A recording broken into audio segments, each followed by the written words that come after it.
Yes. That matter. Oh, yes, you can just get it. Yes. Yesterday's matter. Certainly. If this not even despite some not 4 times your lordship not permitting all the matters to be clubbed together, if there is once again whatever. This is the. All right, let's not open the matter. Just give us this, that's all, you know. Yes. Listen, we are in a combination of 7, don't we? On that day, we'll put it.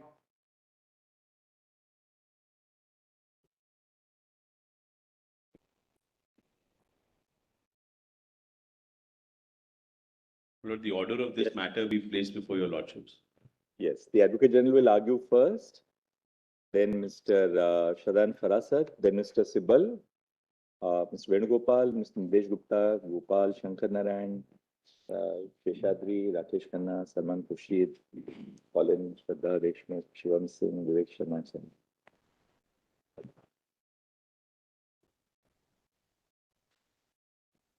The time which, of course, everybody has reserved for themselves, we'll have to substantially cut down, because after the first few lawyers have argued, I think the matter will be very clear then, both sides. Yes. Made, please, my lord. Or in my humble submission, my lord, there are 2 core issues that eventually will steer the arguments in this matter. The first, of course, being, my lord, that as regards reservation, what is the efficacy of the measures taken by the government to eradicate, my lord, inequality in the 76 years of independence, wherein the constitutional provisions have been in play as regarding, my lord, reservation. And the second core issue would be, Mr. Solicitor, on your side, it will be the attorney and you, right? Yes, there is, we are not, my lord, on this side. Right, yeah, absolutely. In absence of the space, we are sitting on this. Right. So, yes. There is some kind of a merger of thoughts. So. In fact, I noticed that at the time when the matter was referred, attorney was appearing then for the state of Tamil Nadu. So, In fact, I appeared your one of the submissions are private recorded parties. by Justice Correct. Mishra's Appeared. referring order. I appeared for one of the private parties, but the court has generously said I have appeared for the state of Tamil Nadu. Oh. Doesn't make a difference at all. The stand is the same. Stand is the same. As Who far will be as- taking a I'm contrary appearing viewpoint? for I state think, of- I'm appearing for state of Tamil Nadu. right. So my turn will be after Mr. Sibal or? Lord, we are not aware of that sequencing, but We'll whenever, take a call. it's your lordship's call. We'll take a call. After the parties in the main matter have argued, then we can hear whoever is supporting on the side. That is, after that, your lordships will hear the other side and so my lords are trying to determine, is there another side or not? You will see. I'll be arguing for Chinnaya, my lord, supporting. You are supporting Chinnaya. That's good. Mr. Ganesh, are you supporting Chinnaya also? I'm supporting the state of Haryana in the Haryana appeal, which is effectively the Lead appeal, because that was the earlier judgment rendered. That's all right. Therefore, you are saying that Chinnaya should be reconsidered. Should be revisited. So apart from your learned friend, who else? I'm just saying, that it should not be reconsidered. Right. So at least we have some contest then. That's very important because we must have 2 perspectives before. Tamil Nadu also. That's all right. We are on who says Chinnaya need not be reconsidered because we must have some contest and somebody from the other side. All right. So that's good. We have, therefore, we have counsel on both sides then. The Tamil Nadu is wants. He's actually appearing in the writ petition. He's not appearing in the, because I think the list strongly mentions that he's appearing in the intervention. That as every council gets up, we'll ask them which matter they're appearing in. So we have that clearly before us. The lordship The will Tamil go by Nadu the is- parties and then interveners first, so that we can, So first the parties and then the interveners. I think that should be correct. so Yes. that we can adjust, my lord, our. Yes, Tamil Mr. Nadu also wants Chennai to be revisited. Yes, yes, of course. We've seen the referring judgment, so we know that. Yes, Mr. Advocate General. Not to start again, my lord. The first core issue, my lord, which your lordships would examine, is the efficacy of measures taken under the constitutional provisions framed for eradication of inequality in over 76 years of our independence. Be little slow. And the second issue, my lord, Be little slow. that's right, my lord, The efficacy of measures adopted by the states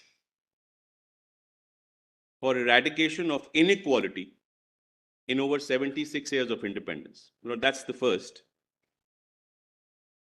And the second is the interplay of the constitutional provisions regarding the powers, my lord, in the federal structure of our country. Interplay of the constitutional provisions, my lord, regarding the powers in the federal structure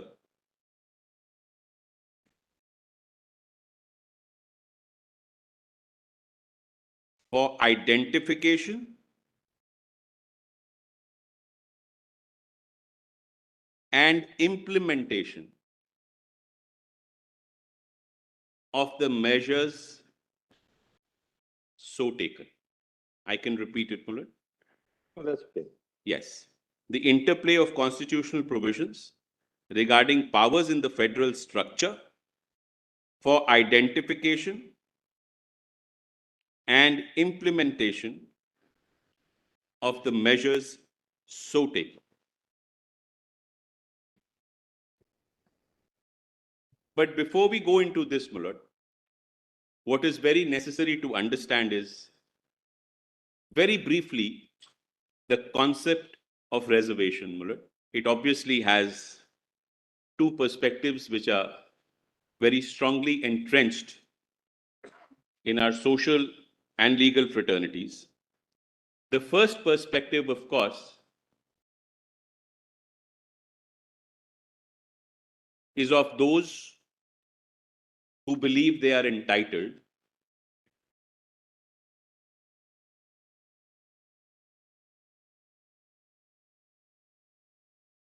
and the second perspective, which most certainly needs attention of this honorable bench, is of those who are actually in need.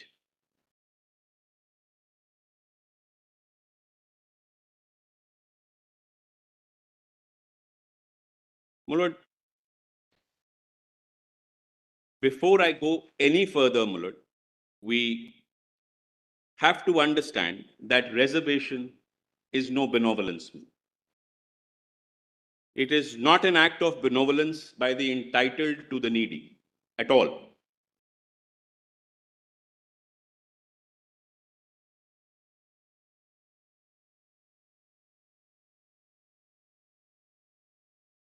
If at all,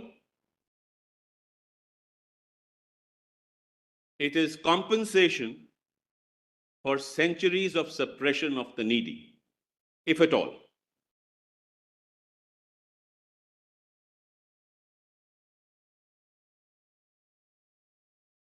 And, my lord, nothing would correct itself on its own.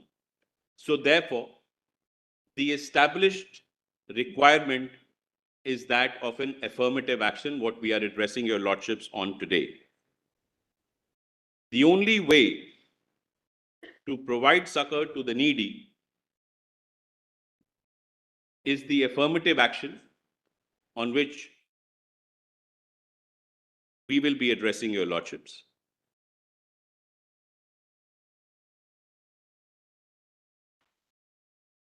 Why this has come about to be, my lord, is not far to see, especially in our country, where the caste system, my lord, has prevailed for centuries, we are all aware, and there has always been a deep divide, and the ramifications of that have resulted, my lord, in certain castes being marginalized to a status of despair and almost of non-existence in the social fabric of our society.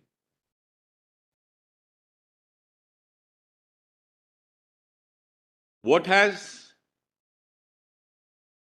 come to those who have been marginalized, in the generic sense of the word, we can call backwardness, because that word, my lord, will occur repeatedly as we address your lordships and refer to the judgments, in a generic sense, that word is backwardness, as opposed to what we never talk about and take it for granted for the people who have it is forwardness. Forwardness is taken as an entitlement by those who have it, but what we need to really look at is the backwardness, and the backwardness, my lord, in my humble submission, can be faceted in many ways, it being social backwardness or economic backwardness or educational backwardness, so on and so forth, my lord. We can have a debate on this alone, that for those who suffer, what is the kind of ignominy and backwardness that they are victims of. But the issue, my lord, is the cure.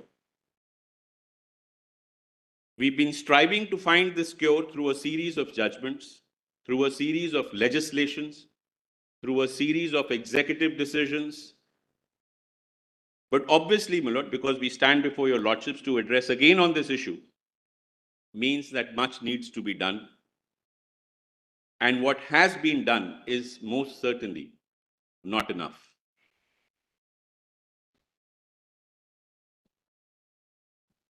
My lord, if we were to put it very simply,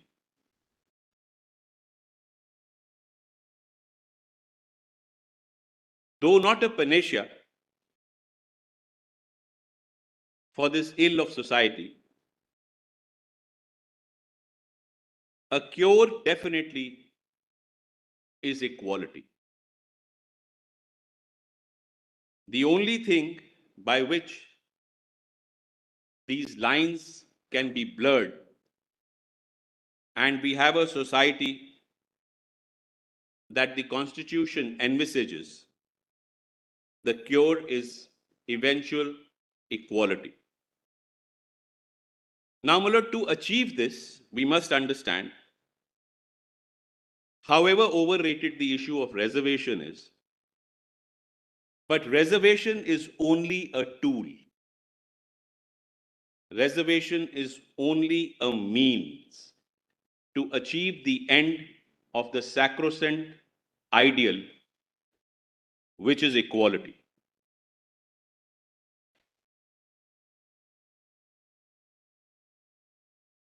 Now, as in everything else, my lord,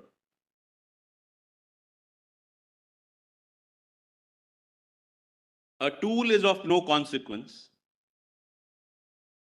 till in the hands of a good sculptor. Merely providing for reservation is not the answer. A tool has to be used for the purpose that it has been designed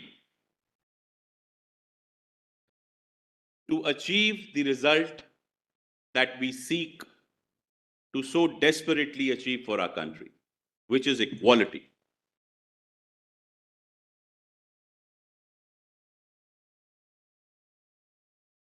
And this implementation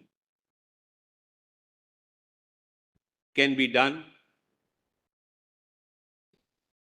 most certainly through law,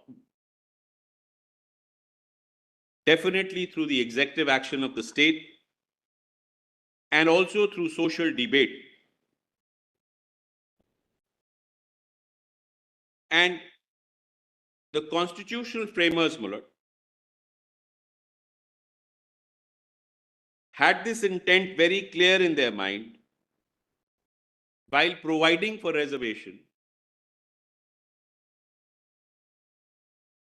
that the only reason which weighed with them was the realization of the disparity that existed, the disparity that was hard to ignore,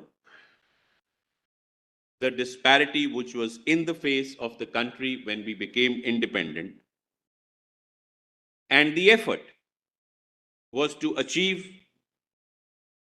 Bharat, India, where eventually everyone has a right to equality.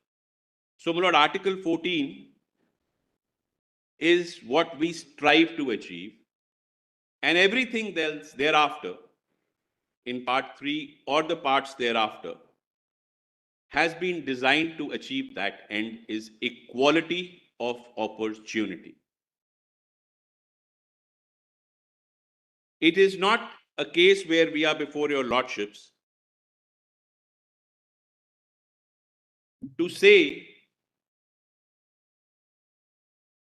that somebody who has not played could definitely not have won. That's not the case here. The case here is, did he have a chance to play?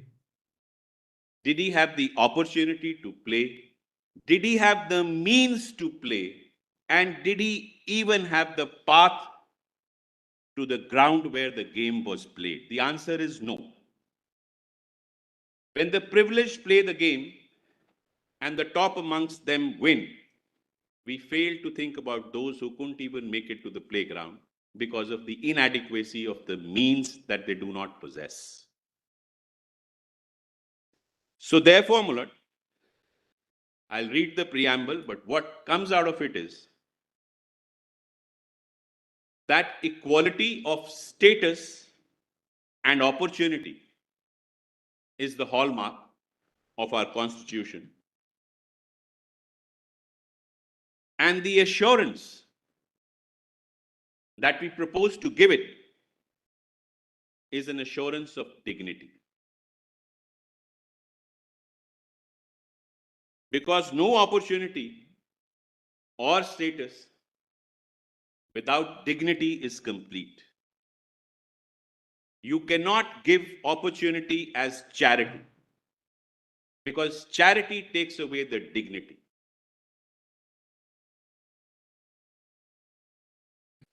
There have to be provisions enacted and implemented in law to achieve this equality of status and opportunity with dignity. And this is what can effectively eradicate what we call backwardness. My lord, there is a reason why, as I said, after 75 years of independence, we are still struggling to achieve this goal. It's easier written than implemented. The words have been there. The intent has been there. The implementation has been there. But there is not much achievement to show for it, because what has been precipitated by centuries of suppression was not expected to go away in a decade. It wasn't. As some people might say, 10 years was the limit set for reservation to achieve what centuries had caused. Can't be done. We are very well aware of it, my lord. But let us not marginalize the efforts that we've made, but most certainly we are not there as yet. And this matter, my lord, is yet another effort to convince your lordships to lay down a law which will eventually help the benefits of reservation to percolate down to the strata who need it the most.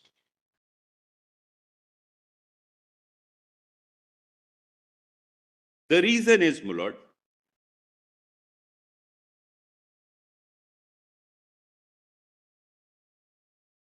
that a class of people belonging to varied castes, these are two different concepts, my lord. As we go along, we'll obviously dwell on them. That caste and class are totally two different concepts. A lot, many number of castes in India, my lord, are stuck, unfortunately, in a self-deprecating cycle of occupational drudgery. Even today,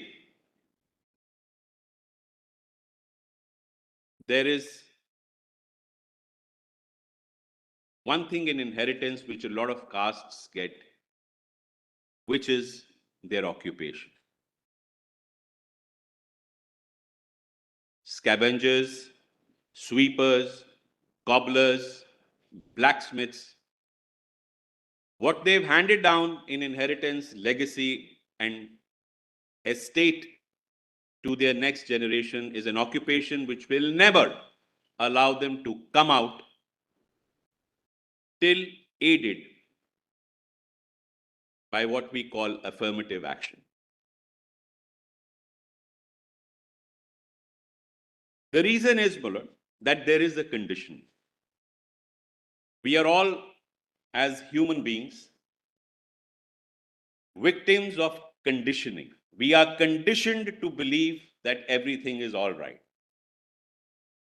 We are conditioned to believe that things are the way they are because they are meant to be. Oft heard dialogue is, my lord, if these people were not to do this job, who else will? And that is the reason these things should remain as it is, but that definitely is a mindset we need to shake ourselves out of. There are no ironclad barriers, my lord, which should keep the backward confined to their backwardness just because what they do is what nobody else would do, and their not doing what they are doing will not suit the entitled. That is the answer. We have to change these prejudices. We have to change the mindset. The problem is the resistance. The problem is the resistance to change that mindset. The problem is that it seems like a huge shift in a societal mindset to steer ourselves away from it and think that why can everybody in the society not be equal? And as we go along, Bullard, the core issue here is not only the advantaged and the disadvantaged, but the more advantaged and the more disadvantaged within the disadvantaged. That is the issue that we are addressing, Your Lordships.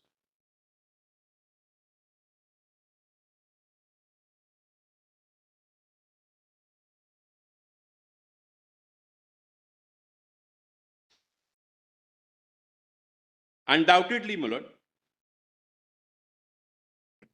the change has to come at the grassroots level of society. Undoubtedly.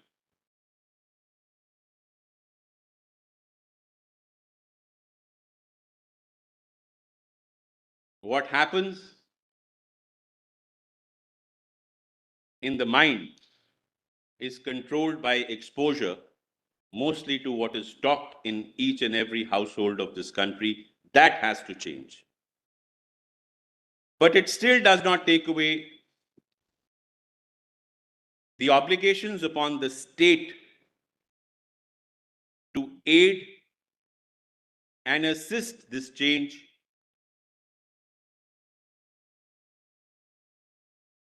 which either in the form of bringing about a law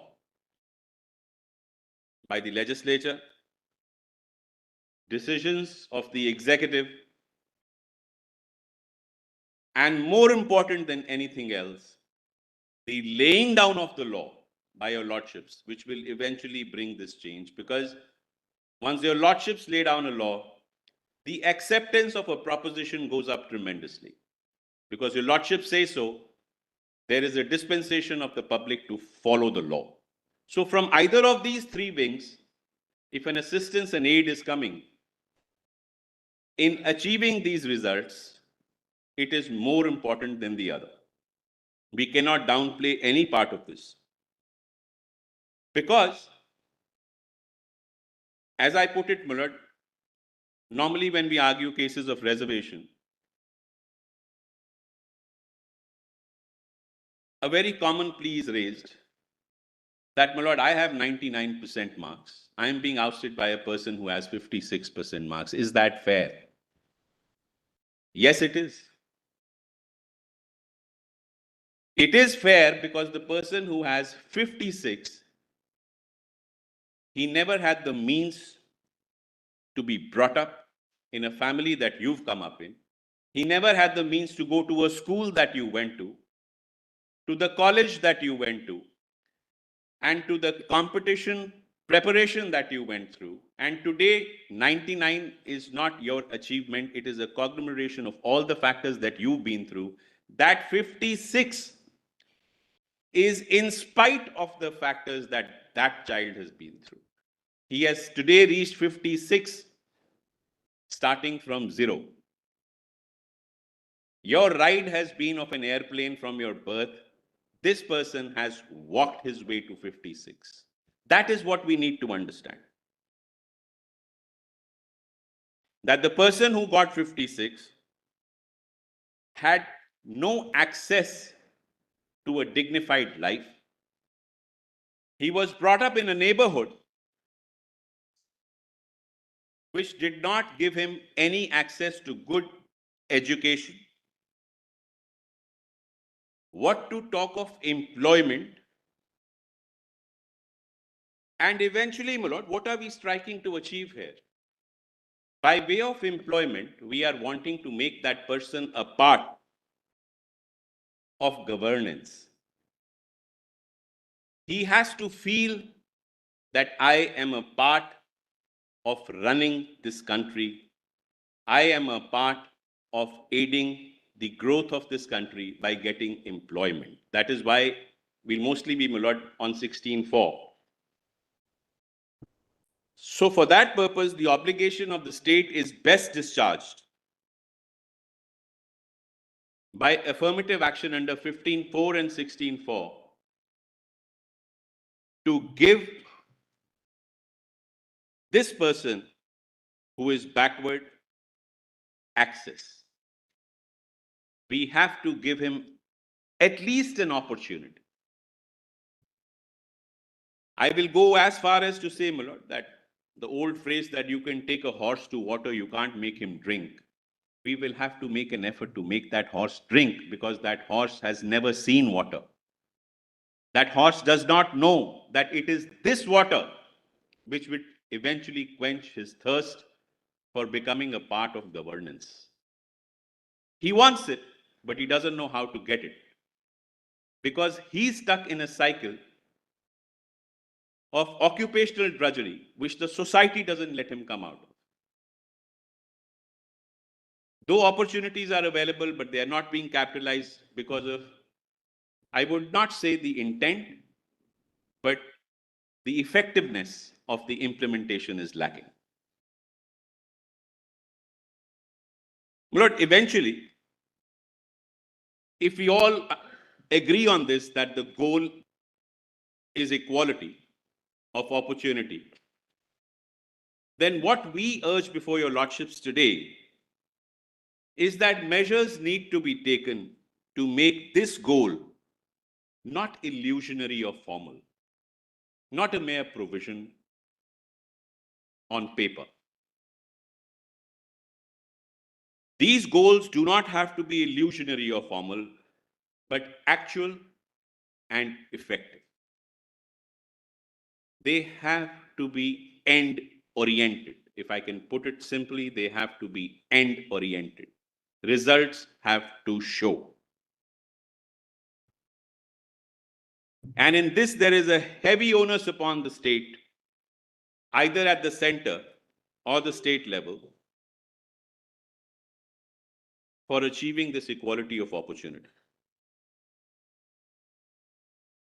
My lord, this implementation has happened in phased manners. There have been amendments in the Constitution. There have been large number of executive orders, memorandums, laws, legislations brought out by various states. Lord, one of them of my state is under challenge before your lordships, from where this litigation arose. Just to put it briefly, though it's not a relevant, my lord, issue that your lordships would be deciding. In Punjab, my lord, we brought out an act in 2006 where out of the posts which were reserved for the scheduled castes, 50% of the posts were reserved for Balmikis and Mazhabis. That was your first circular which you brought out. Not this, yeah, no, this was not circular apart. This was the legislative act which was under challenge. The circular preceded the. Yes, Because the yes. circular had been struck down That's right, actually that's for want of legislative That's sanction. right. So therefore, the legislation in 2006 and section 4, subsection 5, reserved 50% of the posts for Balmiki Sikhs and Mazhabis, and there is a twofold implementation which saves it from the vice of discrimination and reverse reservation and reverse discrimination as we know it.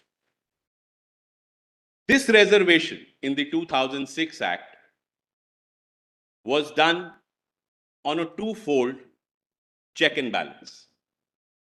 One, that this reservation was limited to 50%, which in the development of law, Mulad,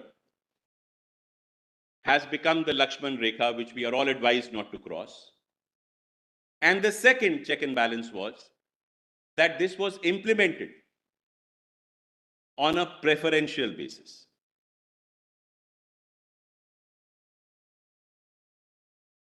So, Mulad, as I would say, this was not an act of exclusion by any standard. By any standard, what Chennaiya, Mulad, seeks to say is that this would be an act of exclusion. No.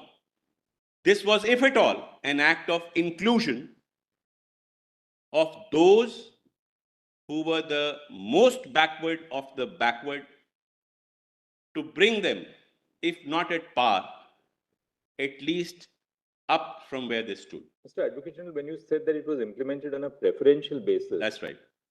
Can you elaborate that? How was it implemented on a preferential basis? Mulad, so suppose there are 10 vacancies for scheduled castes in a particular year or a particular recruitment.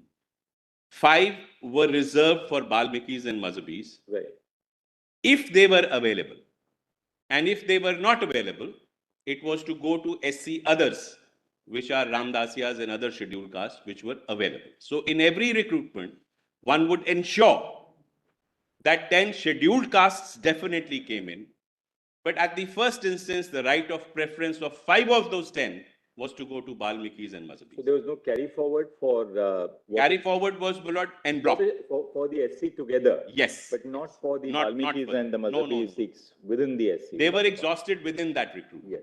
So therefore, if I can put it, Mulad, in cost-effective way, this preference-based reservation was not at anybody's cost. It was not that if they did not get it, nobody would get it. If they did not reach the Mulad cutoff for getting that reservation, a scheduled caste only would get it. And your lordships are right, those scheduled caste vacancies were to be then, in common law, Mulad, as we all know it, to be carried forward and not counted towards reservation, this, that, and the other. All those parameters were to follow. It was not that they would either be converted to general or not be filled up and left vacant. There's nothing of that sort. So therefore, that is the core, Mulad, that if you cannot even as much as give preference to somebody who's really needy, without that being at the cost of somebody, and that act of the state government is quashed, is that correct? We are here to urge that before your lordship. Now, Mulad, Actually, Mr. Advocate General, there is an element of exclusion. I mean, let's not gloss over it. The point only is this, that because, the same exclusion which applies to reservation per se. per se, of excluding Once merit, as we all once put it. Posts are reserved. Yes. Once posts are reserved for a backward community, there is necessarily an exclusion of the forward community in competing for those posts, right? Yet our constitutional jurisprudence permits it. Why? Because we treat equality as a substantive equality, not formal equality. That's right. Therefore, post N.M. Thomas, we have now developed jurisprudence to the effect that reservation is not really a breach of equality, Absolutely. but it In aid of promotes the- equality. But the same, interestingly, the same argument which applies for reservation for the backward communities as a block, the backward versus forward, would also apply within the backward community, because what now we are really doing here by the measure which the Punjab legislature brought about was this, that within the reservation of seats for the scheduled castes, which is 15.5%, we'll take it for a moment, I mean, just as a benchmark. That's right, as a ballpark. Out of the 15.5%, which falls within the overall 50% cap, 50% of the 15.5% is reserved for the Mazhabi Sikhs and the Balmikis. That's right. Right? So, to that extent to which the reservation is exclusively carved out for them, the other backward castes cannot compete for those posts which are set apart from them.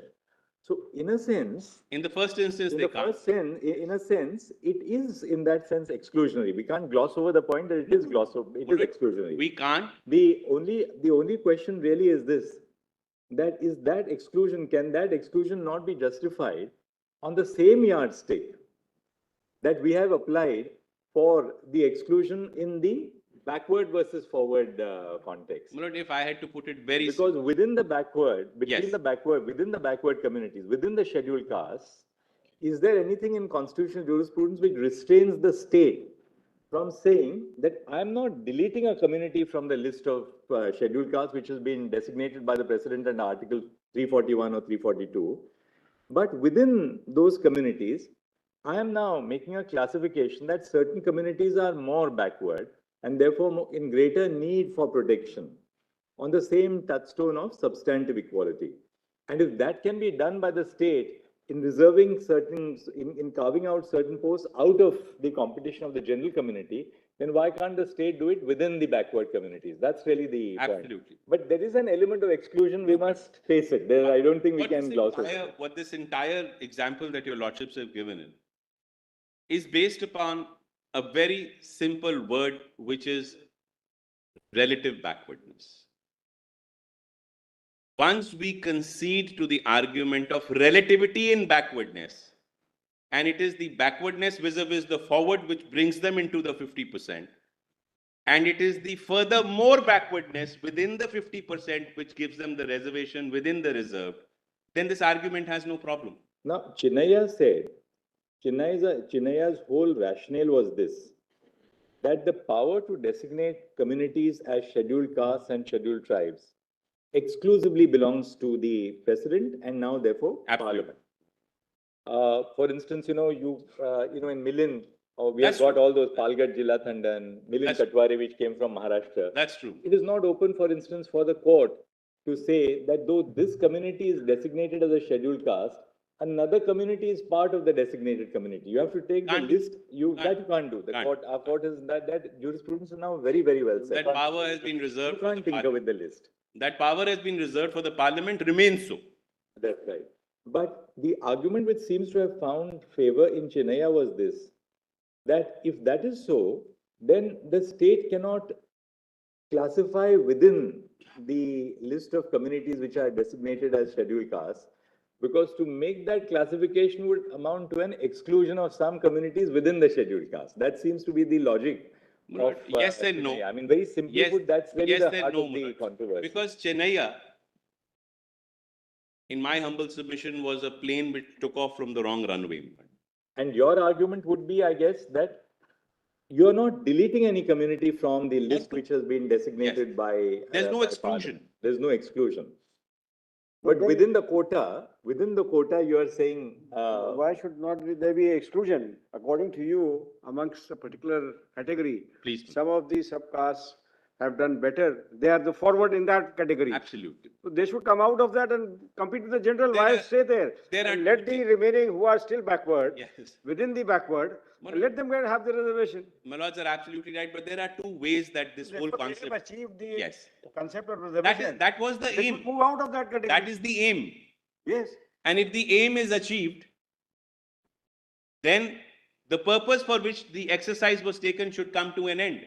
Because nobody, my lord, No, aim is achieved according to you for certain subcastes in Yes. that particular category. within. My lord, so Within. that's why I'm saying it works So, in two ways. They have achieved, they should come out and the remaining should get that benefit. Yes. Now, my lord, No, his argument what appears your to be- lordships are suggesting, Your argument appears to be that amongst the backward, You can classify. there are more backward. yes, And therefore, they require a more special More treatment special yes, than the yes, backwards. yes, yes. My lord, Actually, what and- Justice and- Nath is suggesting And is your, the ultimate. Advocate General, your argument also would be at two levels. One is the equality argument, Yes, and the other is the federal argument, which you also made. One, the equality argument postulates that it is open to the state to classify within the scheduled castes by identifying those who are really, really within them in a state of relative marginalization. absolutely. That's the substantive equality argument. And if you can do that between the general communities and the Absolutely. backward caste, why can you not apply the same principle? The same to the principle backward? there. The second, of course, is the federal argument, Yes, that every state within the nation is peculiarly conversant with the conditions of the castes and communities which are prevalent in that state. so right. And therefore, what Parliament has done is to designate castes and tribes for the entirety of the nation. But that does not take away the power of every state within its own territories Yes. to say that, well, these are the communities within my state Yes, my who lord. are particularly marginalized Yes. and are worthy of special attention. Benefits, as they and call them, special benefits. benefits. And there is nothing in the constitutional structure to prevent the state from doing that because it ultimately owes responsibility to its own residents. Absolutely. My lord, now what Justice Nath was saying is the ultimate argument, which they rightly note You must is have for the done parliament. You must have done some exercise. Yes, In in identifying. identifying the backward within the backward. Within the backward. And like you because did of that- Madhabis and Valmikis. Absolutely, my lord. My lord, now the issue, What are the parameters or the considerations you taken into in identifying? various reports, my lord, which show that those people are two things. One, they continue to be backward, and or in spite of being what they are not adequately represented in services under the state. These are two parameters. One, are they really the backward within the backward? Two, whether they are backward within the backward or not so backward, or forward backward or backward forward, they are still not represented. So there is something lacking somewhere in the matter of policy. And that is what the state seeks to address. Now, Mr. Advocate General, do we have some population data on what is the total population of SCs in Punjab? And what is the population of the Balmikis and Mazhabi Sikhs within that group of That's right. SCs? What We is- do, Mulu. We do. we have They're some all population statistically available. But why I am not stressing upon that is because the reference to your lordships It's not a primarily. numerical argument. It's not a numerical Yeah, argument. it's not a but, numerical I've argument. got The the point. argument I've got is, the point. first of all, can you do it? As Justice Nath has correctly put, can you do it? If you can, and the answer is yes, who is to do it? Parliament, state, executive, legislative.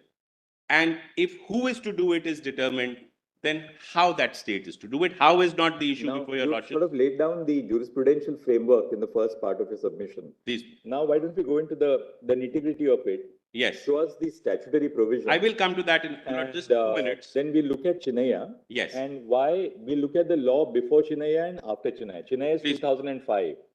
Chinaya has then been overtaken by a lot of law on the Absolutely, subject. absolutely. Now, my lord, why I'm trying to distinguish that argument is that Chenaya proceeds on the basic premise that exercise of power for the purposes of identifying the backward within the backward Is only of Parliament.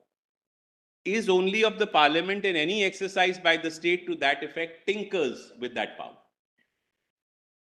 What Chenaya has possibly failed, not we'll go through the judgment and see if I'm correct, is that 16(4) is an independent provision which has to be exercised by the state, either center or the state government.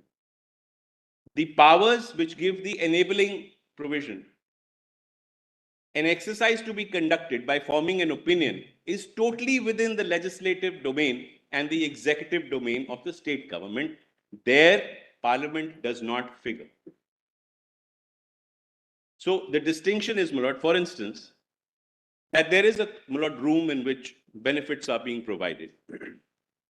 In common parlance, 341 and 342 are the pass with which you get into the room. That's all.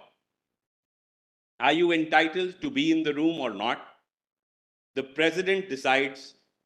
First list which is a one-time exercise by the president, that whether you're entitled to be in the room or not.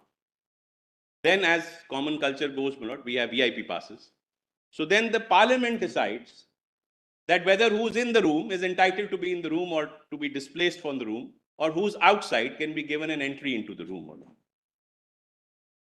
There are two different exercises. One is a one-time exercise by the president. He issues an order in 1950 for Punjab, let's say, that these 26 castes are entitled to be in the room for the purpose of benefits which the scheduled castes are entitled. Understood?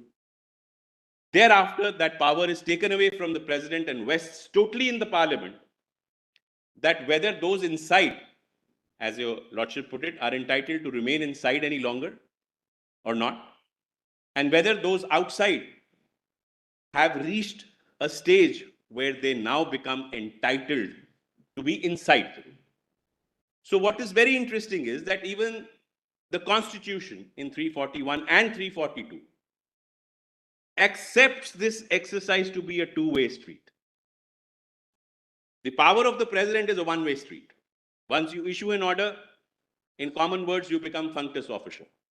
You cannot touch that order on the executive side anymore. Once that exercise has been done, then forever, the parliament will remain vested with the power to legislate, To include more communities. to exclude include them. more Exclude or to exclude. Absolutely. So my lords were right. That power to exclude that you attained that forwardness, which does not anymore entitle you to be called as a backward class. You have to exit the room and make place for other people. As your lordships have put it, my lord, So taking further the concern expressed by my learned brother Justice Vikramnath, if within a particular backward class, please, my lord, certain castes have reached that position and they are on par, please, my lord. then as he pointed out, then they should move out. They should exit and Yeah, make but then that is again for the parliament to. only for the parliament. Only. But then since Now, we are, no, that since is what I was we are deciding an important issue, Please, my lord. just giving a thought for consideration Yes, of my all of lords, this. my lords are absolutely right. Yeah, now what happens? A person from scheduled caste or scheduled tribe gets into IAS, IPS. That's right. So once he's an IPS, IAS, IPS, IFS, his children no more suffer the disadvantages that the persons from the category who are residing in the villages are My suffering. lords are right. But then, by virtue of reservation, they are also entitled to get in the second generation. Therefore, Second- it is. And again the third generation. So, Somebody only and so- not getting the general. so, So your beg your pardon? So, Creamy labor is not available for scheduled caste, scheduled tribe. Creamy labor. now it is, my lord, after Jarnail. Now it is. But that's again, my lord. Yes. Yes. So that is not the area I'm immediately coming to, but just to take the example forward of what my lord Justice Gavay has pointed out, my lord. Who enters or exits the room? Let's put it as a two-way street. Who enters or exits the room is the prerogative of the president, followed by the parliament forever. But you are saying the distribution of The benefits distribution of the within- sweets and the benefits inside the for room. those who are already within the room is for the state. Yes, Yeah, my lord, that's to what say you that those who are underweight will be given a free meal. Let us take it that's the title to be in the room for those benefits. Very well understood. A person is 49, he's still in that room. There's a person who's 27 kgs who needs it far more. Are you going to treat both of them equally? But let me tell you, let me test the argument to its logical extreme. Please, To sir. test the argument. Please, my lord. To test the argument. Can the state say that we are giving 100% reservation No. out of the scheduled caste only to these two communities? No, my lord. Cannot be and should not be. Why? Why? Because then you are excluding. Without legislating, you have virtually done what There you only have a 341 problem. can You do. have a problem there. Because even if you are making it short of 100%, exclusion is implicit. So you can't place it on the exclusionary My argument. lord, 100% is an absolute exclusion. that's true. That's true. But 50% That's is true. an exclusion qua those who can't compete for that My lords are 50% right. within the backward. My lords are right, my lord. So Lords are right. there is an element of exclusion. So we'll have to answer it if we have to in saying that Chennai has overlooked our jurisprudence, that we can't place it on this that, look, I'm not excluding. We'll have to place it on a more sound jurisprudential foundation. Whether it's preferential treatment, Karan, But what he argues hai. is, they have applied the principle of 50%, that's right. which is considered as a Lakshman Mulad, Rekha for yes, reservation. because in So there institutional is preference, no complete exclusion. There's no complete. Mulad, institutional preference in medical Even college. otherwise, even by providing 50% reservation for backward classes, you exclude 50% For the general for the general community category. That's right. And that your lordships have upheld. Indira Sahni, Mulad, which of course went into this issue in detail, said that otherwise you will be inhibited in taking up any exercise, qua reservation. Because if you say that you cannot do it because it amounts to exclusion, it will not be the intent of the Constitution. If you have to do it, whether you can place checks and balances on it is the intent of the Constitution. And that 50% is, of course, Mulad, a judge-made law. Where your lordships have held, let's be fair. But I go one step further. Please. Is the state bound by the 50% cap while applying the distribution of benefits within the 50%? Why should we, it's very, it's otherwise Not very attractive, but is the state truly bound by that 50% cap within the backward? Can the state not say, look, in my state, these communities these are the truly marginalized communities. I want the benefits to go to them. Yes. I'm not breaching the cap insofar as the general communities are Yes, concerned. yes. I'm not ousting equality of opportunity for them. Mulads are right. But within my state, these are not, okay, these are two here. Maharashtra may say or Tamil Nadu may say, no, it's not two, it's 7 in my state. It may say maybe 15. Can the state do that or can they not do it? Why can't they do it? I'll try and answer it. But when we talk about provision of reservation, let's be very clear that there is no mandate by law. There is no mandate by law to provide reservations. Therefore, 15 and 16 are enabling provisions when we talk of That clause is 4 and contrary both. to Indira Sahni, my lord. I disagree No, with that. but Because that we are only classic- developing an Like argument. 20, We are only it's a- developing an argument. It's where, To provide, to provide for reservation, my lord, what has broadly been laid It's down. an enabling provision. Yes, there are 4 checks and No, balances. though Indira Sahni says that even if sub-article 4 of 16 was not there, still the state would have been empowered to do reservation because Yes. article 16(1). 4 emphatically states what is implicit in 16. 16(1). That's Article 46 and the Unequal consequences. treatment for thereof. unequals. Yes, that you will take care of them. That is your obligation. How you will do it, my lord, then there are powers to be exercised. But there are 4 checks and balances, my lord. I can share them at the outset with your lordships, which So now- eventually, Why don't we do this? Why don't we now look at the judgments and see, what is the area for maneuverability? Yes. What is now? given? I'll just, Because my we lord, have answer 7. that question in short. So what your lordships have determined, my lord, one is backwardness, which I've submitted before your lordships is relative. Backwardness in the case of OBCs has been held to be a determinative factor, that whether you are backward or not, the state will decide. In the case of scheduled castes, your lordships have held backwardness is presumed. You cannot go into the exercise of determining the backwardness if you're a scheduled caste. The second factor, my lord, is inadequacy in representation in public services.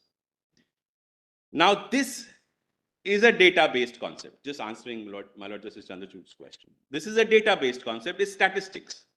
Are you adequately represented or not? Though, my lord, that word can have a lot of connotations because they do not say equally represented. Though we've never gone into that. They do not say equally represented. It can't be that they can ever be brought at a common platform. Maybe, maybe not. The word used is adequately represented, and that opinion, again, is to be formed by the state. The third, my lord, is the concept of creamy layer, what my lord Justice Vikramath had put it, that once you've achieved it, do you still get the entitlement to remain within the backward classes or not? And the fourth, of course, is efficiency of services. That whether provision of such reservation will eventually amount to compromising the efficiency of services under 335. Because that is also your constitutional obligation. Therefore, Indira Sahni says that there can't be reservation in certain type of posts. Yes, certain type of post, Head of the department. not beyond 50%, not without going into the checks and balances. So therefore, The exercise, my lord, in my humble submission is pretty comprehensive. Your lordships are right. Why a state cannot give 70 and the other state give 30 and the other state give 20? When they do it, it will be up for judicial review based upon the quantifiable data on the strength of which such a decision has been taken. So has this exercise been? Done in Punjab, yes. I'm sure in Tamil Nadu, yes. I'm sure whichever state has done it, they are expected to and would have carried out this exercise. But that, as I was saying, my lord, a 3-judge or a 5-judge bench will decide that whether that exercise which has been done is susceptible to judicial review, and if so, The High Court struck it down only on the ground. yes, of Chennai, Amar. Only on Mainly that you cannot classify can- further for the that this distribution of the- amounts to tinkering with 341. That was the entire sum and substance of it. And in Devendra Singh, my lord, their lordships held that that may not be the correct view.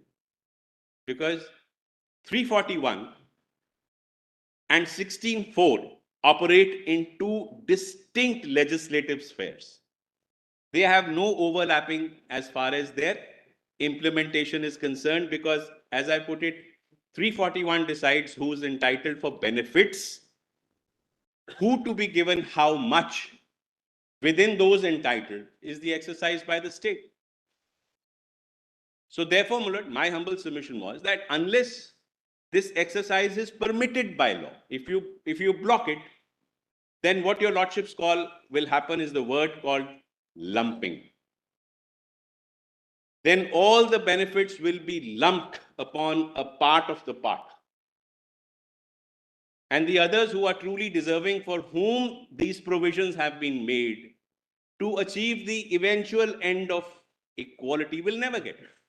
My lords have rightly put it, my lord, Justice Gavai, IAS, IPS. My lord, even if somebody is an inspector, his family has made it. His children will go to a good school. He will be in a city or a town or an urban estate. But for somebody who's still sitting in that part of the village from where you're not allowed to draw water from the well, he's the one who needs it. You cannot allow lumping of benefits with a certain class within a class.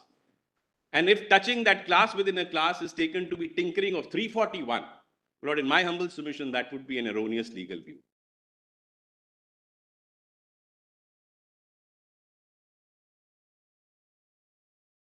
And my lord, nobody intended reservation to be a perpetual concept. Nobody, not even the constitution framers felt, because we've had studies, we've had Mandal commissions, we've had judgments. Nobody wanted that reservation should remain in perpetuity, because eventually then that would mean that the exercise of reservation itself has failed. The idea is to achieve equality in the lowest time frame possible. Mulaz are looking at the clock. You know, I was just going to tell you that the problem on being on this side of the bench is that clock constantly, ticks Well, in my face. So I understand your lordship's point that this is definitely at the cost of some other case. This is the core of the matter. You've laid down your jurisprudential foundation, no doubt about it. Very well. We can now. Now, my lord, let me start with the statutory provision. Now, my lord,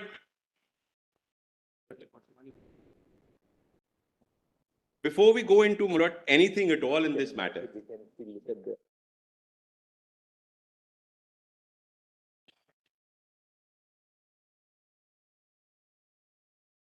before we go into anything in this matter, my lord, what is very essential? Where do we get the act actually? You can just tell Lord, us. the act is a part of the Now we'll go to the. volume 4, page 1, my lord.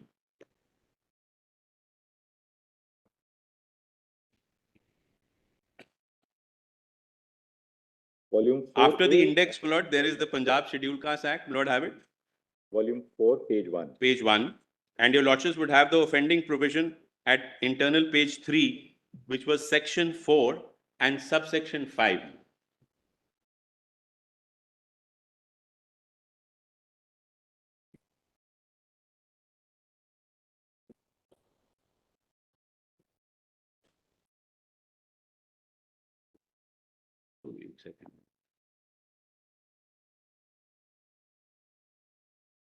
As a first preference from among the scheduled castes.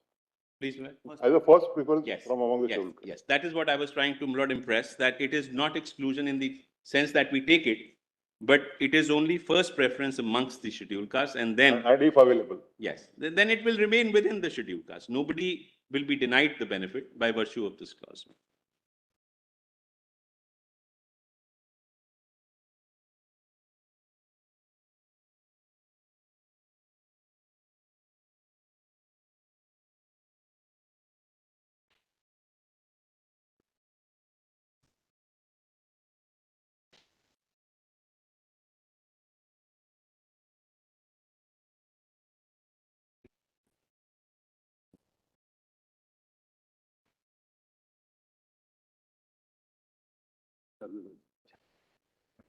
This is 624.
Because we need to now see who are we dealing with.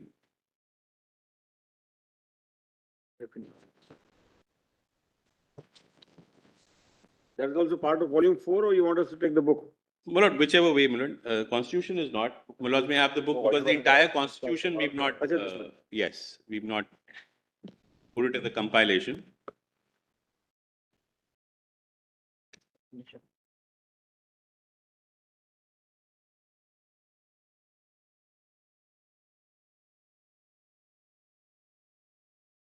In this constitution, Mulad This is Mr. Shankar Narayan's gift to the legal profession.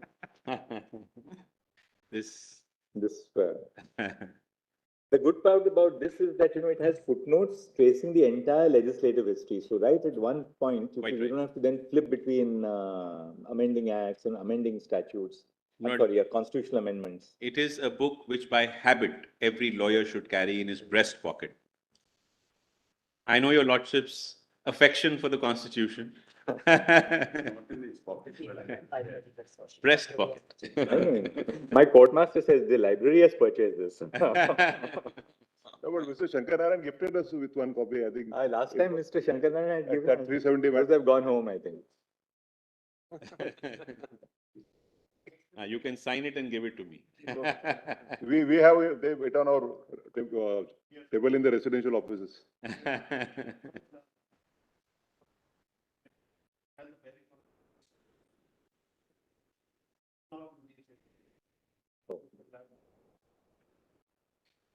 So, my lord, if your lordships have 366, my lord, it says definitions. In this constitution, unless the context otherwise requires, the following expressions have the meanings hereby respectively assigned to them. That is to say, my lords may straight away come to 23.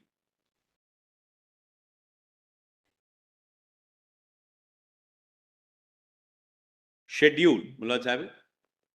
Schedule means a schedule to this constitution. 24. Scheduled castes. Now, my lord, if your lordship would realize, this is kept in inverted commas. Scheduled caste is defined as means such castes, comma, races or tribes or parts of or groups within such castes, comma, races or tribes as are deemed under Article 341 to be scheduled castes for the purposes of this constitution. So the definition has been directly linked with 341. And similarly, in the case of scheduled tribes, my lord, it means such tribes or tribal communities or parts or groups within such tribes or tribal communities as are deemed under Article 342 to be scheduled tribes for the purposes of this constitution. So we'll straight away go to 341, Mullat, because that will tell us, though the language is quite paramaterial, Mullat may have 341. The only thing we will get from there is who can do it.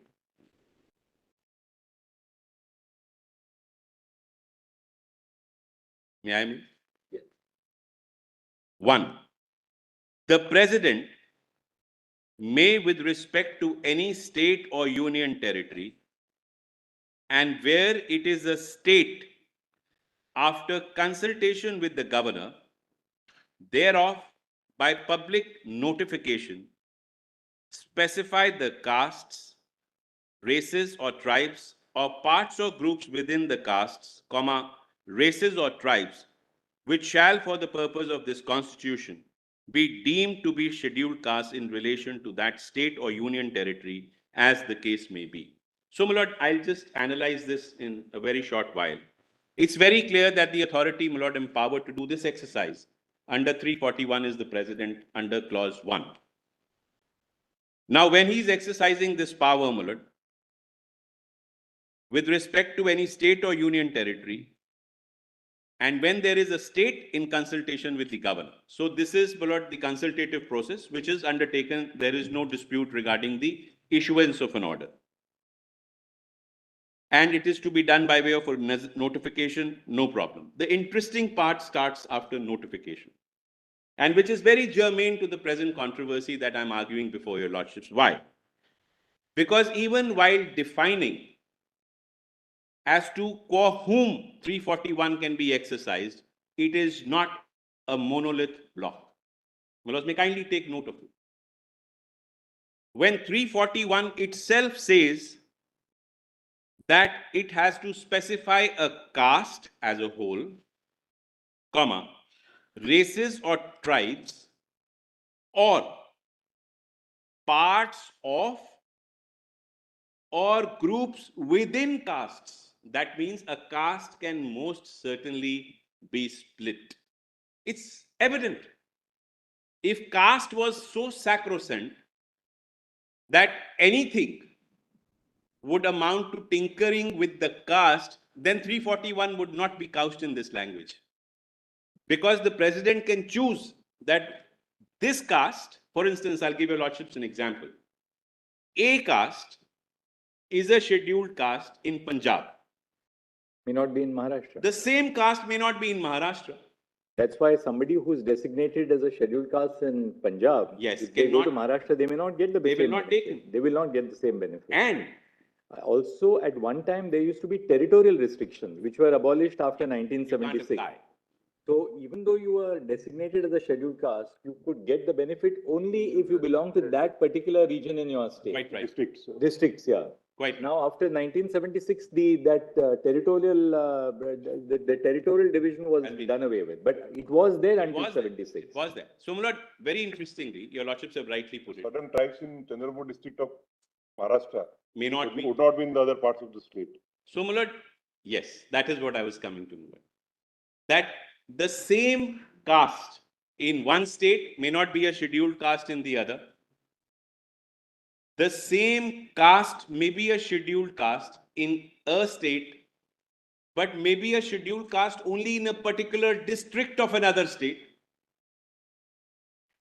The same caste, my lord, may be commonly designated as a scheduled caste for many states. So therefore, they say that all will be defined in the part to the schedule. But therefore, the definite conclusion which arises from reading this definition is that caste in itself is not an indivisible entity, number one. And under definition of 341, it most certainly is not a monolith block. It is not something which is to be taken as eradicator of birthmarks. No. We all know the birthmark philosophy, my lord, that once you become a scheduled caste, then you lose your birthmark, you're only a scheduled caste. It doesn't happen in 341. There are two reasons why. One, that as we have not already seen, a caste, once it enters the scheduled caste, may be a scheduled caste in a state or a district or more than one state. So therefore, you will have the benefits of the schedule only if you are within the definition so ascribed to you in the order issued by the president as amended by the parliament. That thing is very clear. Two, why it is not, my lord, a monolith is because it is a reversible process. It is a reversible process. Today you can say that a caste is a scheduled caste in 3 districts of Punjab. For instance, I'm only taking an academic example. Tomorrow you may reverse that status for one of those 3 districts also. But now area restrictions are not possible. No, no. This is being done away. The parliament can say that this scheduled caste has, suppose it is located next to an urban center, people of that particular district have risen in affluence and have the opportunity to compete. They may exclude that district. The parliament may, in its The wisdom. parliament has a power because any group of persons in that caste also. Yes, that's right. So therefore, it's not an irreversible process. So therefore, when you are saying that even within a caste, you can create parts. And my lord, for this, all we have to do is we'll go to the presidential order in respect of any state, and this example will be, my lord, laid bare as to what I'm trying to say. Now, the issue is, why are they called scheduled castes? Because this word has become very generic. He's a scheduled caste. Why? Because his caste for that particular area is contained in the schedule. That's all. A scheduled caste is not a caste, as we commonly think. A scheduled caste is a person whose caste is included in the schedule for a particular area of a state or variation thereof in the manner that we have discussed. If a parliament removes a particular caste from the schedule. It can remove a caste. That caste would cease to be a scheduled caste. Can cease to be a scheduled caste. That doesn't mean he is not a caste which was backward, is backward, or continues to be backward. But if the parliament in its wisdom removes that caste, or the parliament in one context removes a part of that caste, or a group of that caste, because there's a lot of interpretation, my lords were right, given in Milind and other judgments, that you can either put a comma where there are castes which denote the same category of people. They are known by different names. Or you can put a subcaste in a bracket. That is not permissible. It can be done only by parliament. The court can't I'm intervene. saying you can. You meaning the parliament. Parliament. Can. The parliament can do it. That they can amend it, put a subcaste in a bracket along with the main caste. They can put a comma and add a caste to a particular entry where the caste is synonymous with the caste already entered. Or they can add or delete a part of that caste on a territorial basis. This power is endowed to the parliament most certainly, and that, my lord, has been recognized by your lordships. Now, In fact, 15.4 specifically, Article 15.4 specifically refers to the scheduled castes and Right. scheduled tribes. 16.4 has no reference to scheduled castes and tribes at all. It refers to any backward class of citizens so your lordships, who, in the opinion of the state, are inadequately represented in the services of the state. Now, because 16.4 uses that generic expression, any backward class of citizens, yes, that will of necessity include the Include. scheduled castes and scheduled that's tribes. right, my lord. That's right. But 15.4, your lordships are aware, came later. Right. It was by way of a subsequent amendment. So maybe by the first amendment, the my lord framers got a little wiser that why not specify? Why not specify? Because of that Champakaran Dorai. That's right. It was a result of Champakaran's judgment. So the effort was to make the intent very clear that when we say backward classes as in 16.4, we mean backward, scheduled caste and scheduled tribes. Though that will not have an effect on the merits because the backwardness, my lord, the only thin line that we've seen has been drawn is that backwardness in case of OBCs can be tested, while backwardness in the case of scheduled castes and scheduled tribes is presumed. A state cannot go into the exercise of determination of backwardness as one of the 4 parameters for grant of benefits. Now, my lord, the only word I was struggling with, and I was looking for guidance from your lordships, is this word deemed, my lord. I was discussing with Mr. Farasat also in the morning. It troubles me. Why would the constitution framers use this word deemed? My only explanation was because it is not an exercise in perpetuity. So for that period of time, a deeming fiction is attached to that caste. Oh, it could be read as deemed to be scheduled caste in relation to that state. That's what I'm saying. So that is the Once it only is included explanation I in could. the list for that state, it will be deemed to be scheduled caste for that particular state State only. and not for the other state. Why I say so is that otherwise, normally as we interpret statutes, my lord, your lordships So that have action far more committee experience. Clearly state that in relation to state has been construed My lord, if to we take a particular state only. the word deemed out of it, does it change the sense of the article? Then it would be, shall for the purposes of this constitution be scheduled castes in relation to that state or union territory. Why deemed? I could not come up with an explanation, my lord, so therefore I'm leaving it, my lord, at that, because The reason is that what Article 341 does is it recognizes the sociological existence of castes. Thus, the Article 342 recognizes the sociological existence of tribes. that's right. Having done so, it creates an artificial grouping called scheduled castes in 341 That's right. and scheduled tribes in 342. Sociologically, there is no scheduled caste as such. That's what I was saying. Scheduled caste is an expression which the constitution has adopted for the conferment of benefits on these communities.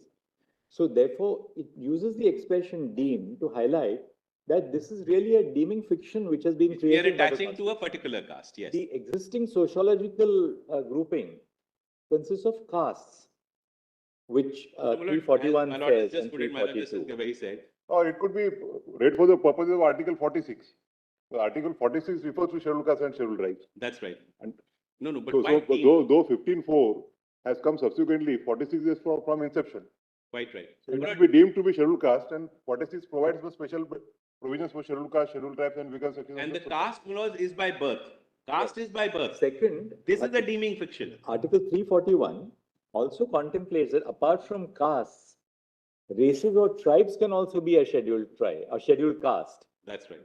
It's not only a caste which can be designated as a scheduled caste under 341, but races or tribes can also be designated as scheduled caste because it says specify the castes, races or tribes or parts of groups within castes, races or tribes which shall be designated as scheduled castes. So it recognizes this could be an amorphous group of castes, races, tribes, groups within castes, races or tribes, or parts of castes, races and tribes, which can be designated. And therefore, the reason why they use the word deeming, deemed, is that it is really a fiction which is created for the purpose of this constitution. That's right. The caste will remain, whether you're in or out. The caste will remain, the tribe remains, the race remains, those groups within, they don't lose their identity.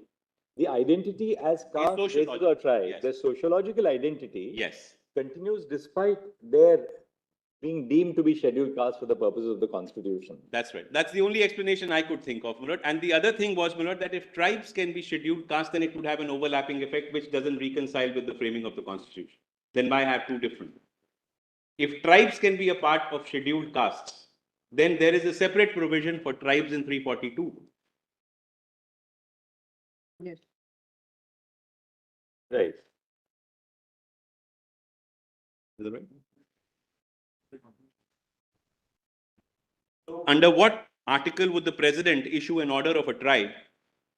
It can't be either under 341 or 342. But because 342 does not include caste and race. It doesn't, but 341 includes a tribe. It includes a tribe. So therefore, an overlapping jurisdiction as far as the tribes is concerned. But this is in recognition of the fact that, tribes and castes were not in that sense watertight compartments all over the country. In some states or in the case of some castes, that caste will not include a tribe at all.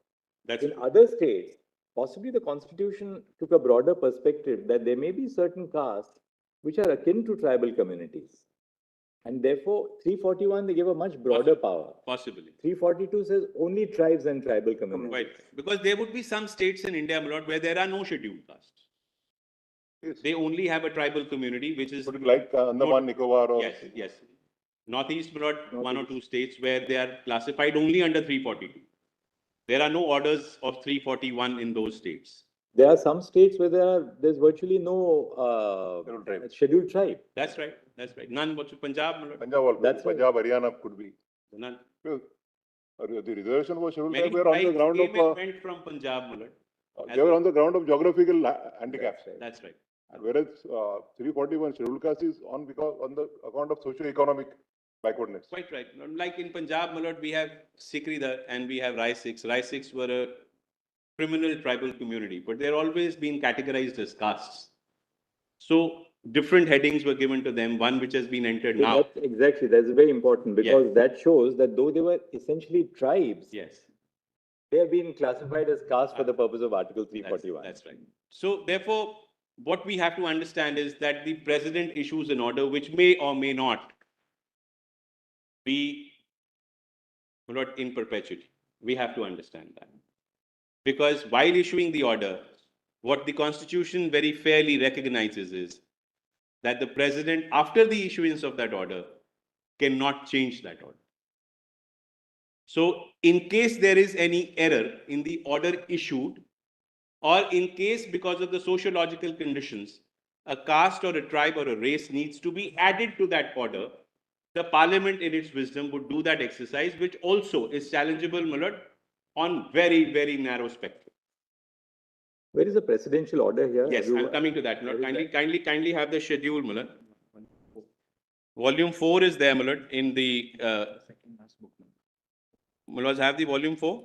It is bookmarked, my lord. And if your lordship would have the second last document, the constitution, my lord, is wrongly typed. It is scheduled caste order, and the third last is scheduled tribes. Kindly have the second last. Page 1371, it starts. 1371.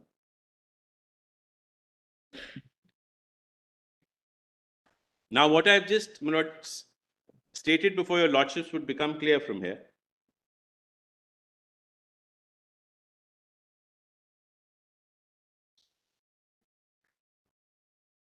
My lord, Sahib, 1371?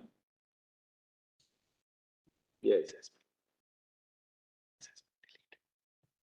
If your lordship would straight away come, my lord, to part 1, Andhra Pradesh.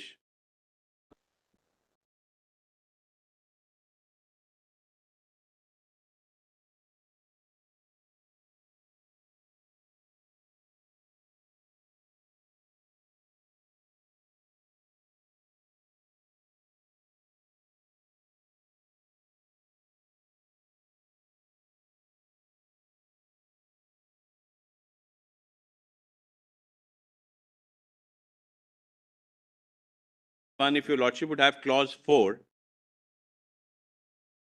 that empowers, my lord, the interpretation by saying that any reference in this order to a state or to a district or other territorial division thereof shall be construed as a reference to state, district, or territorial division as constituted on the 1st of May, 1976. So when we see Andhra, my lord, if your lordship would come to 1372, entry number 9, my lord, it has all the contingencies that I was pointing out, my lord. It has a caste called Beda, if your lordship would have it. In the districts of Hyderabad, Rangareddy. No, first of all, it has Beda, then it has bracket, Budga, which means Budgas are also Bedas. Right.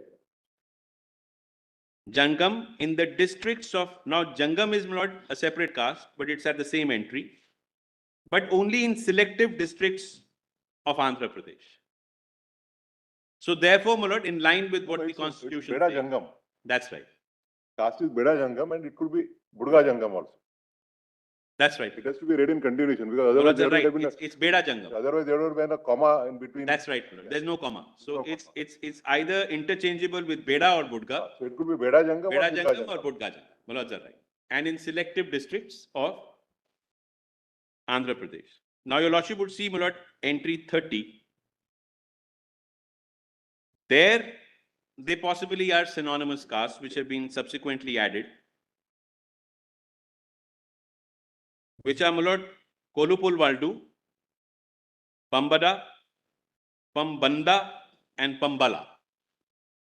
Now, they are interspread with a comma, meaning thereby that the entry is one, but they may be interchangeable. Either of them. Yes. Why, my Lord, this is very important is that if in such an entry, a person, my Lord, who is born into one of these castes, say for instance, my Lord, he is born as a Pambala, but he gets a scheduled caste certificate of Pambada, it will be recognized because it is synonymous and that will not disentitle him. Like 14 also. That's right. My Lord, that's so right. Chamar, Mochi. That's right. Muchi, Chamar Ravidas, Chamar Rohidas. So they are all a part of one entry. When we come to this, it's a caste. Now, why, my Lord, 341 was made sacrosanct is, we can just, my Lord, refer to this and understand that, as my Lords had put it, my Lord, tomorrow a state feels that forget about the scheduled caste status of this caste. It has a population of 12% in my state. If I give them the benefit of scheduled caste by tinkering of the list of under 341, I can get voter friendly. To avoid that mischief, your Lordships held, 341, as far as the entry and exit is concerned, is sacrosanct. No state in the federal structure will be able to tinker with the entry and exit or a caste or a part thereof, or a race or a group or a part thereof, while exercising the powers which are not vested in. That was the reason. What Milind and my Lord, the subsequent judgment says is this: it is not for conferring of benefits at all, which Chennaiya interprets it to be. It is not a theory of inclusion or exclusion at all. So therefore, my Lord, the principal argument that 341 and 16(4) operate in completely different legislative spheres. The word used there is state. It could either be center or the state government. And they can, in their opinion, confer the benefits which they are enabled to provide under 16 in the manner that they deem fit. The provision of those benefits in the ratio as the state decides is definitely open to judicial review, but it is not tinkering with the list. That is the principal argument on which we propose to, my Lord, seek the setting aside of Chennaiya, is that it does not tinker with 341. So now, my Lords, would have the Punjab list, my Lord, which was an issue in my case. 1381, my Lord. Part 3.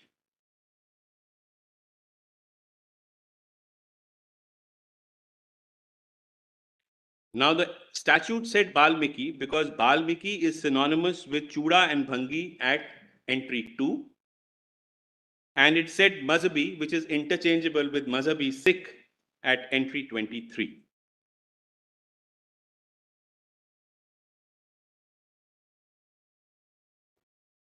The statute uses the word Balmiki and Mazhabi Sikh and Mazhabi Sikh. Mazhabi Sikh. So Mazhabi Sikh and Mazhabi, as per the order, is interchangeable. It's interspread with a comma. And so is, my Lord, Balmiki with Chuda or Bhangi. But your act doesn't say so. Act doesn't say so, my Lord. It So only therefore, uses we'll have to one refer sentence. back to the Constitution to say if somebody holds a certificate as a Bhangi, he will be considered for the Therefore, you benefit not to deny be. the benefit under 4(5), That's 4 bracket 5. Manoj to Alright, them. Manoj Alright. So they So are. that is the intent. No, but then if you are giving that preferential treatment, it will be only for Balmiki or Balmiki, Chura and Bhangi. No, we are giving to Balmiki as at entry 2 along with the caste entailed therein, and Mazhabi at entry number 23 with the caste entailed therein interspread by a comma. Because there, according to the constitution, has Yeah. indicated that these other two communities are also synonymous. Synonymous and Or these interchangeable. are included in that Yes, SQ. yes, yes. So really, the statute has Yes. used only one, Valmiki and Mazhabi Sikh. That's right.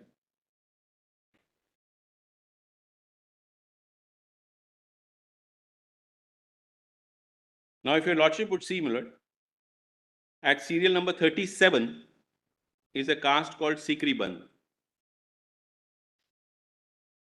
Yes. And serial number 39 are two castes, which are Mahatam, Rai Sikh. Now, as the proposal of the state was, my lord, that Mahatam is the principal caste. And Sikri Bands are those people, my lord, who weave rope from jute. So Sikri Bands and Rai Sikhs, which I was just referring to, who were a criminal community, used to engage in the occupation of weaving of rope and making beds and chairs with the help of that rope. My lord, they were engaged in that vocation. The proposal was that include Mahatam and Rai Sikh with a comma at Sikri Band. But the parliament decided, no, we will include them as a separate entity at a separate place, interspread with a comma, but not synonymous with Sikri Band. Sikri Band. Now, the problem is that a lot of people from Rai Sikh caste and Mahatams had certificates as Sikri Band because they actually belong to that caste. In any case, that litigation I'm doing in the High Court, so just sharing it with your lordships.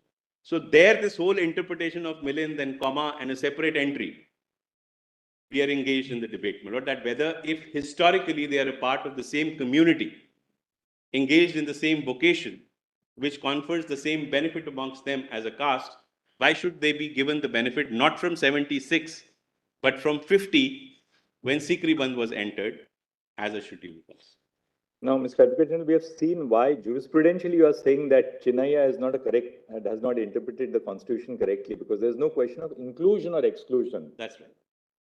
16.4 is enabling. Enabling. 341 designation. That's right. Now, should we go to the judgments and see My lord, whether there is- we'll just read quickly 15 and 16, my lord, because that is the whole Right. basis of my There's argument. only one distinction between 15.4 and 16.4. 16.4 doesn't use the word any, Any. which 15.4 uses. Does that make any difference? My lord, there are two Because things. 15.4 says may provide benefits for any socially and educationally backward class of citizens. My lord, 15.4 says special provision. Special provision. And 16.4 says any. Right. No, 15.4 says any. No, my lord, 15.4 says special provision. For making any special provision That's right. for the And advancement of any socially and educationally backward classes of oh, citizens. your lordships are talking about the second any. Yes, the second. All right. So, my lord, and there is a difference. If your lordship would have 15, No, my the lord, reason first, why I'm asking you is, let's just read 15.4 and 16.4, my lord. right, let's see 15, 16.4 now. Because the other, my lord, sub-clauses are not relevant.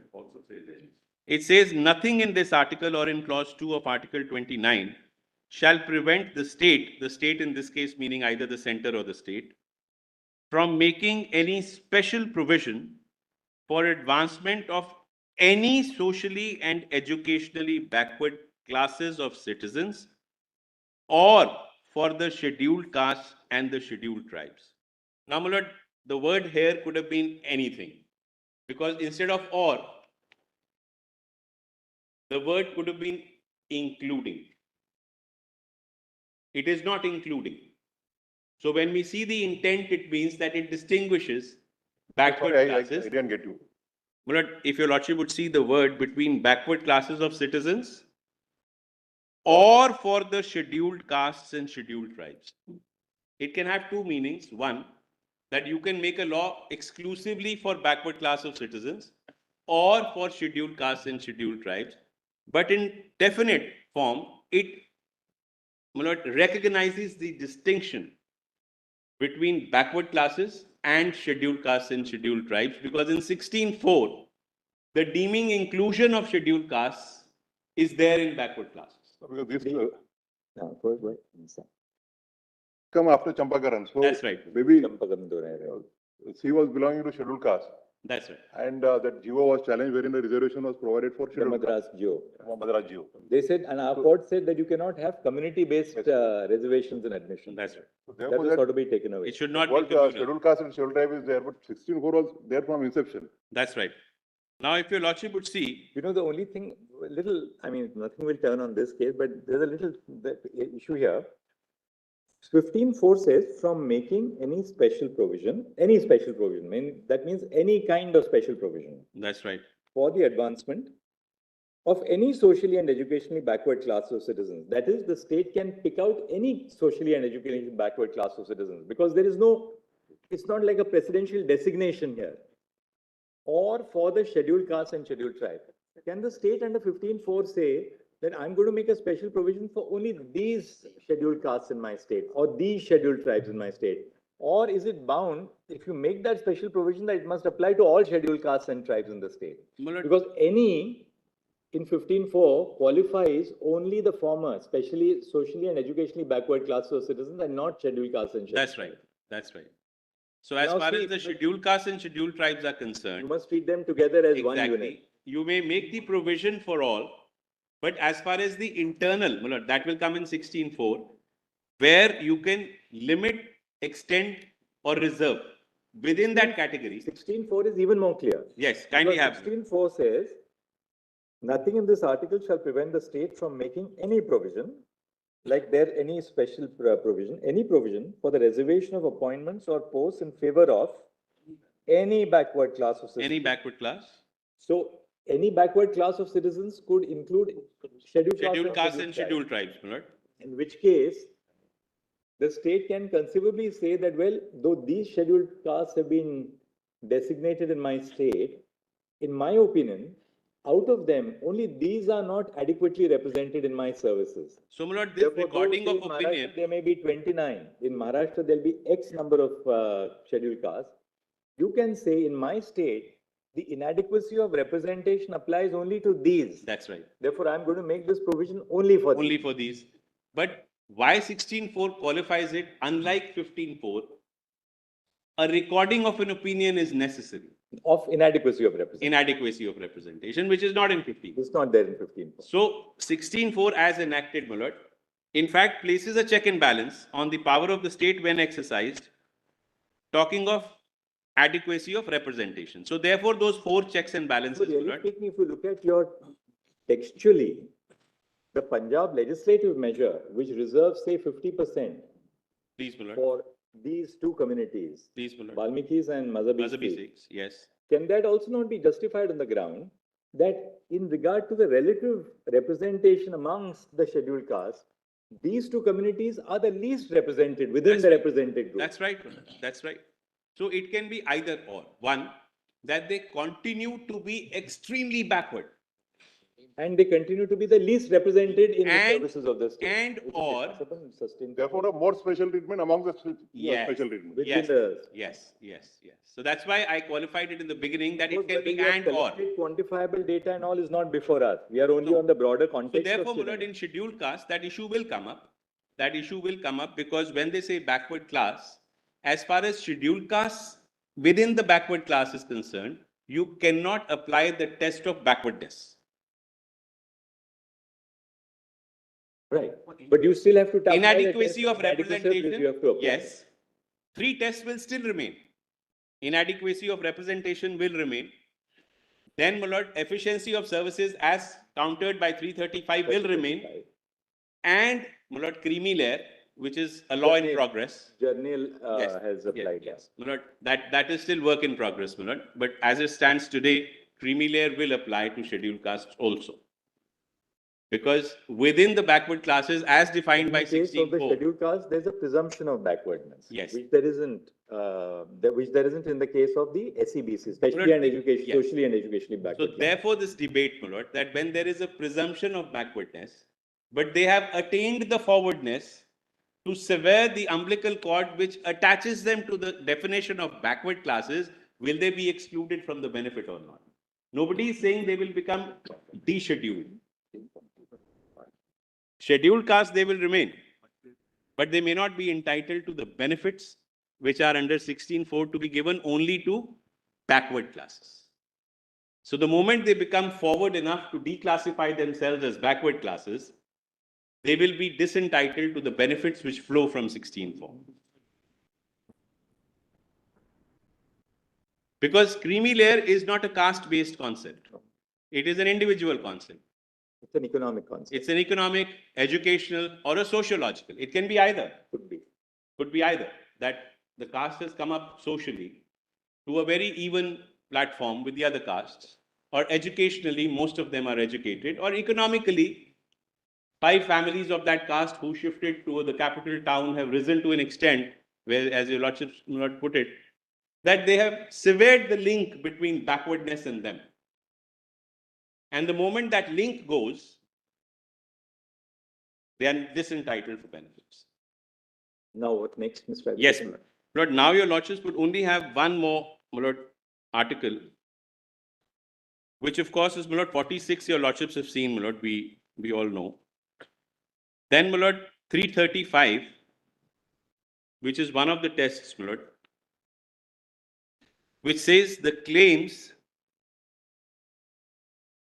of members of scheduled castes and scheduled tribes shall be taken into consideration, comma, consistently with the maintenance of efficiency of administration, comma, in making of appointments to the services and posts in connection with the affairs of union or the state. So, my lord, why I say so that this is now relatable to entry 41 in list 2 and entry 61 in, my lord, list 1 and entry 25 in the concurrent list, which pertains to services.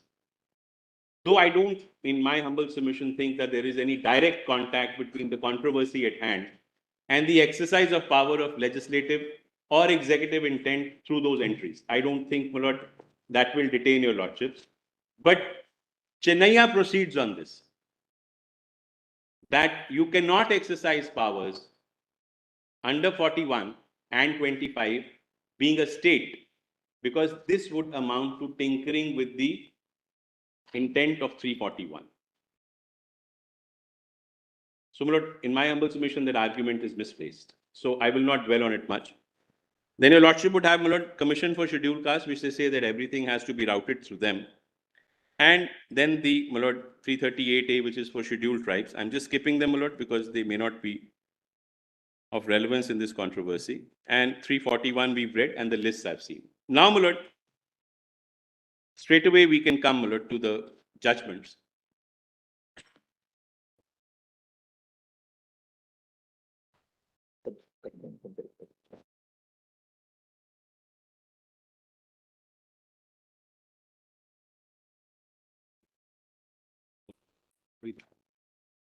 In Chennaiya, my lord, there are 3 orders.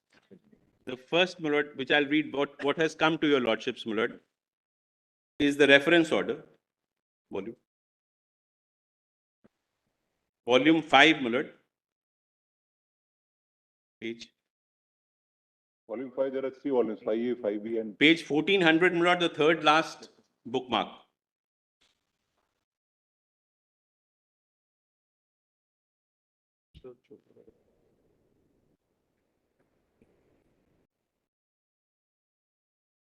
Volume 5. My lord, just one second.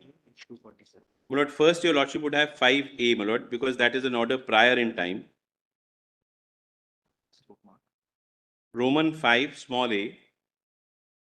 In this, the last bookmark, Davinder Singh, my lord, which is the matter before your lordships.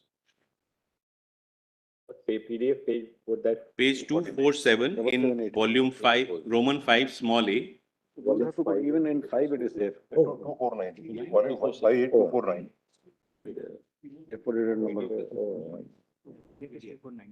PDF 249, my lord, the last order. So this is not the reference order.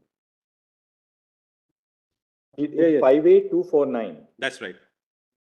PDF 249, running page 247. There is no 24, okay. Yes. 5A 249. This is in Civil Appeal 2317, my lord. That is Justice Loda, Justice Joseph, and Justice Nariman. This is the order of 2020, my lord, volume 8, SEC 65. Though the order, interestingly, is of 2014. Huh? It's a I was wondering how a 2020 reported, judgment refers in to Justice 2020, Shivdas my lord. Lodha. Otherwise, an order of 20th of August, my lords may note, the order of 20th of August 2014 by a 3-judge bench. Yes. It says, my lord, the learned counsel for the respondents heavily relies upon the Constitution bench decision of E.V. Chennaiya versus State of AP. On the other hand, the learned additional Solicitor General for the appellants submits that E.V. Chennaiya has no application on the controversy in hand. Moreover, he submits that E.V. Chennaiya is not in accord with the 9-judge bench of this court in Indira Sahni versus Union of India. Having heard the additional Solicitor General and the learned counsel for the parties, we are of the view that E.V. Chennaiya needs to be revisited in the light of Article 338 of the Constitution of India and inter alia exposition of law in Indira Sahni. Moreover, the matter also involves interpretation and interplay between 16.1, Article 16.4, Article 338 and Article 341 of the Constitution of India as well. In this view of the matter, we refer the matter for consideration of the above aspects by the larger bench. Let the matter be placed before the Chief Justice. Then comes the order, my lord, which I was earlier pointing out in volume 5, the third last bookmark, my lord. PDF page 1404, my lord. Volume 5.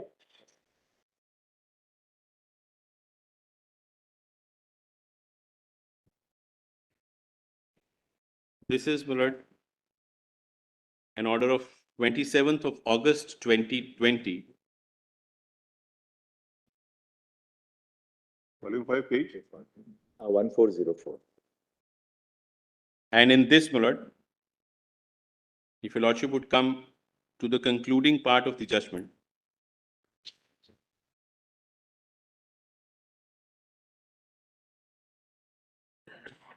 which page? So 3 placed it before 5 and then 5 placed it before That's 7. right. That's right. Lords, in this judgment, if your lordship would kindly have para 49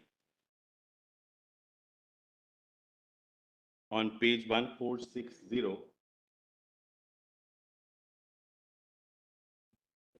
1464 PDF.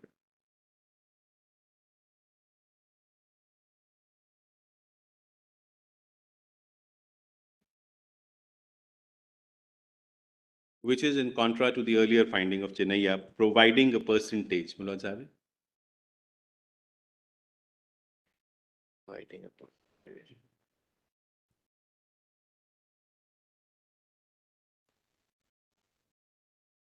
May I? Yes. Providing a percentage of the reservation within permissible limit is within the power of the state legislatures.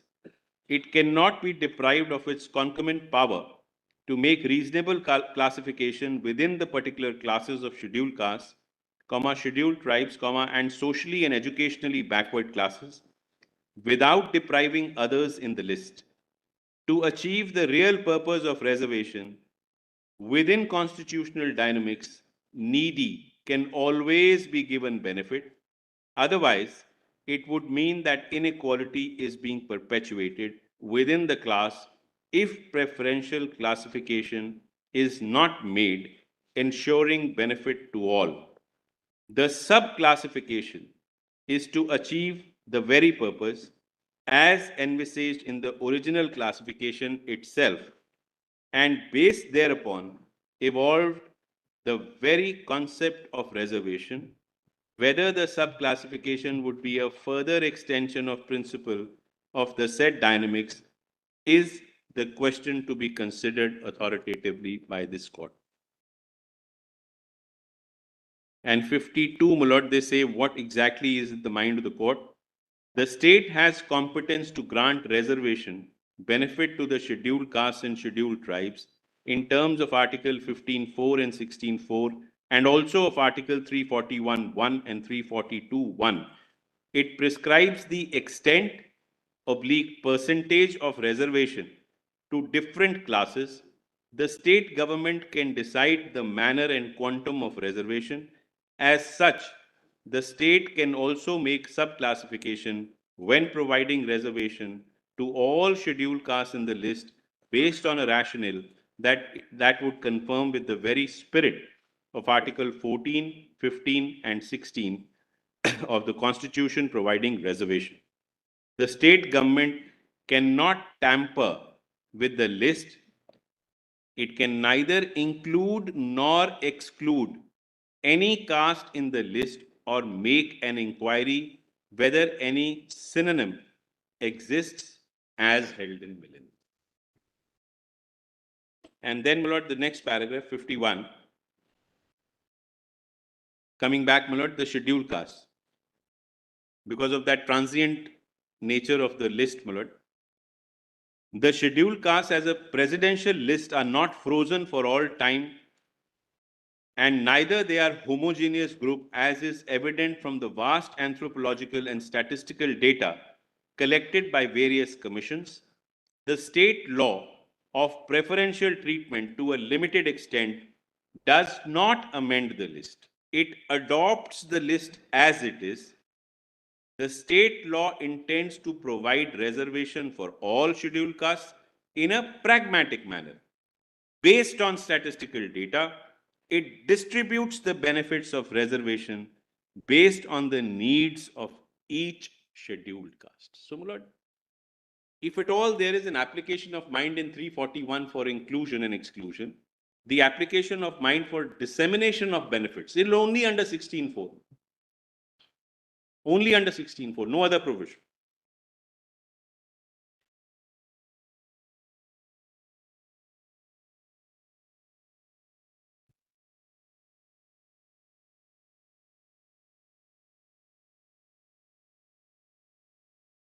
Should be check.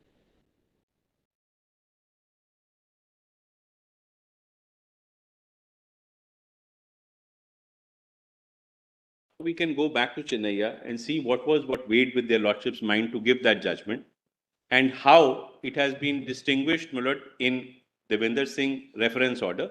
And, my lord, I'll come to the other judgments like Indira Sahni Milkut, that is more generic in nature. Chennaiya is, my lord, volume 5, my lord, numerical 5, page 774, my lord. PDF is 778, my lord. It's the 6th bookmark after the index. 774. 774. 778. PDF 778. PDF 778. PDF Otherwise, 778. 778. Yeah.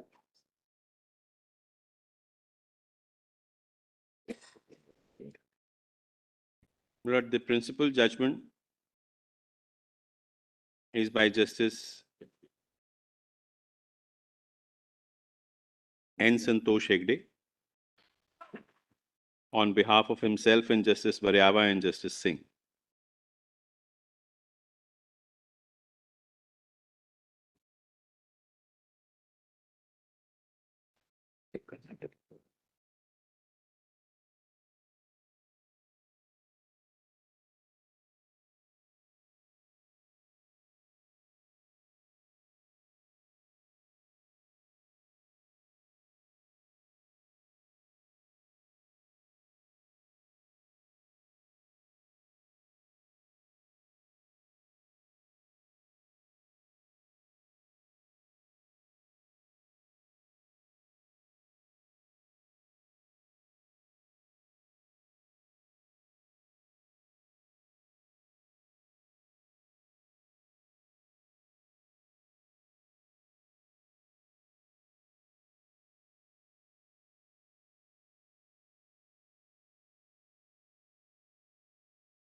Lord, what brought this matter to the Supreme Court, Lord, was the leave granted by the Andhra Pradesh High Court. The issue, my lord, emanated from a report of a commission headed by Justice Ramachandra Raju. And the scope of this commission was to identify, my lord, that within the list notified under Article 341 for Andhra Pradesh, please identify who had failed to secure the benefit of reservations provided for scheduled castes in the state in admission to professional colleges and appointment to services in the state. My lord, in pursuance of this report, the commission, my lord, opined that within the 15%, my lord, reservation for backward classes in the state educational institution and services of the state under 15.4 and 16.4, the scheduled caste, my lord, were primarily apportioned in 4 groups, my lord, in the following manner. They identified those 4 groups, my lord, in para 2. For reservation, my lord, Group A, 1%, Group B, 7%, Group C, 6%, and Group D, 1%, showing that Group A and D were hugely underrepresented. Then, my lord, an ordinance was issued, and thereafter, which was, my lord, made an act of 2000. Both were challenged, my lord, and the matter came to this honorable court after the High Court dismissed the challenge by 4:1. Para 5, my lord, the contentions were, my lord, the contentions advanced on behalf of the appellants are that the state legislature has no competence to make any law in regard to bifurcation of the presidential list of scheduled castes prepared under Article 34(1) of the Constitution. Therefore, the impugned legislation being one solely meant for subdividing or subgrouping the castes enumerated in the presidential list, the same suffers from lack of legislative competence. It is further submitted that once the castes are put in the presidential list, the said castes become one homogeneous class for all purposes under the Constitution. This class.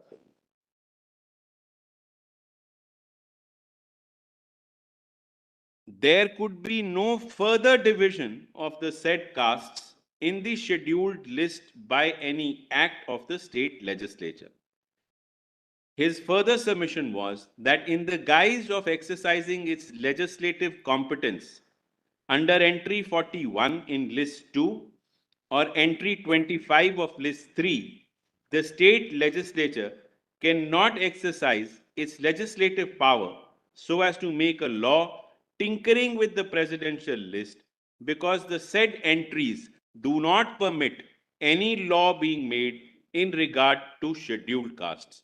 In guise of providing opportunity to some of the castes in list of scheduled castes in state cannot invoke entry 41 of list 2 and entry 25 of list 3, divide the scheduled castes according to the Learned Counsel for the impugned enactment does not really deal with the field of legislation contemplated under the said entries, but in reality is targeted to subdivide the scheduled caste. Alternatively, he submitted that the classification or subgrouping made in the state legislature amounted to subclassification or micro-classification of scheduled castes is violative of Article 14 of the Constitution. Then lot 338(9) argument is there in para 7. Because we may come to Mr. Venugopal's argument in para 8. On behalf of the respondent Shri K.K. Venugopal, learned senior counsel appearing for the state who led the argument on behalf of the respondents, contended that Article 341 only empowers the president to specify the caste in the presidential list and the parliament to include or exclude from the specified list any caste or tribe, and beyond that, no further legislative or executive power is vested with the Union or India or Parliament to decide to what extent the castes included in the scheduled caste list should be given the benefit of reservation, which according to the Learned Counsel depended upon their degree of backwardness. His further argument is that authority to decide to provide reservation or not, and if yes, then the quantum of reservation to be provided is the exclusive privilege of the state. In that process, the state will have to keep in mind the extent of backwardness of a group, be it other backward classes, scheduled caste, or scheduled tribe. Therefore, having found a class of persons within the scheduled caste as having been deprived of such benefits, the state has the exclusive legislative power to make such grouping for reservation under Article 15(4) and 16(4) of the Constitution, subject of course to Article 245, 246 of the Constitution, since in the instant case, there is no allegation that there has been any violation of Article 245, 246, the argument of lack of legislative competence advanced on behalf of the appellant should fail. He further submitted that there is an obligation on the state under Article 16(4) to identify the group of backward class or citizens which in the opinion of the state is not adequately represented in the service under the state and make reservation in their favor for such appointments, and under Article 15(4) of the Constitution, there is an obligation on the state to make special provisions for the advancement of scheduled castes and scheduled tribes. And what the state has sought to do under the impugned act was only to make such provisions to fulfill the constitutional obligation after due inquiry. Hence, the allegation of violation of Article 14 cannot be sustained. He strongly relied on the findings of fact recorded in Justice Raju Commission report, which according to him establishes that some particular groups within the scheduled caste have cornered all the benefits at the cost of others in the said list. Therefore, with a view to see that the benefit of reservation percolates to the weaker of the weakest, it had become necessary to enact the impugned law. The Learned Counsel submitted that by regrouping the castes in the scheduled caste list, there is no reclassification or micro-classification as contended by the appellants. Then, my lord, the basis of that report is given, which was on the basis of the Constitutional Assembly debates and so on and so forth. My lords, may straight away now come to questions framed in para 12.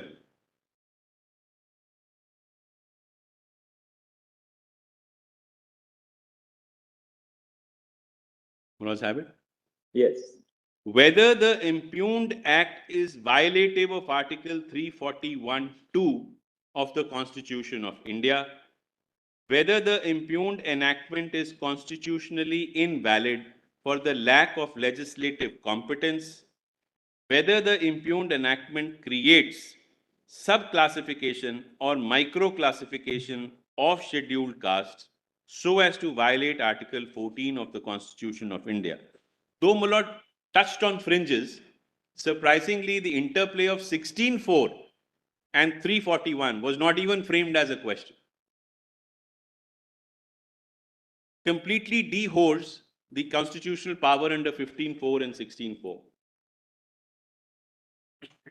Because essentially the court proceeds on the conflict between 341 and entry 41 and 25. It was argued, but not, my lord, essentially, I would say, considered as it should have been.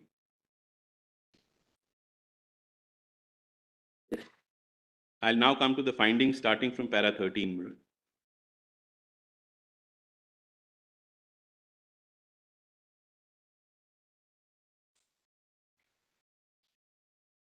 May I, my lord?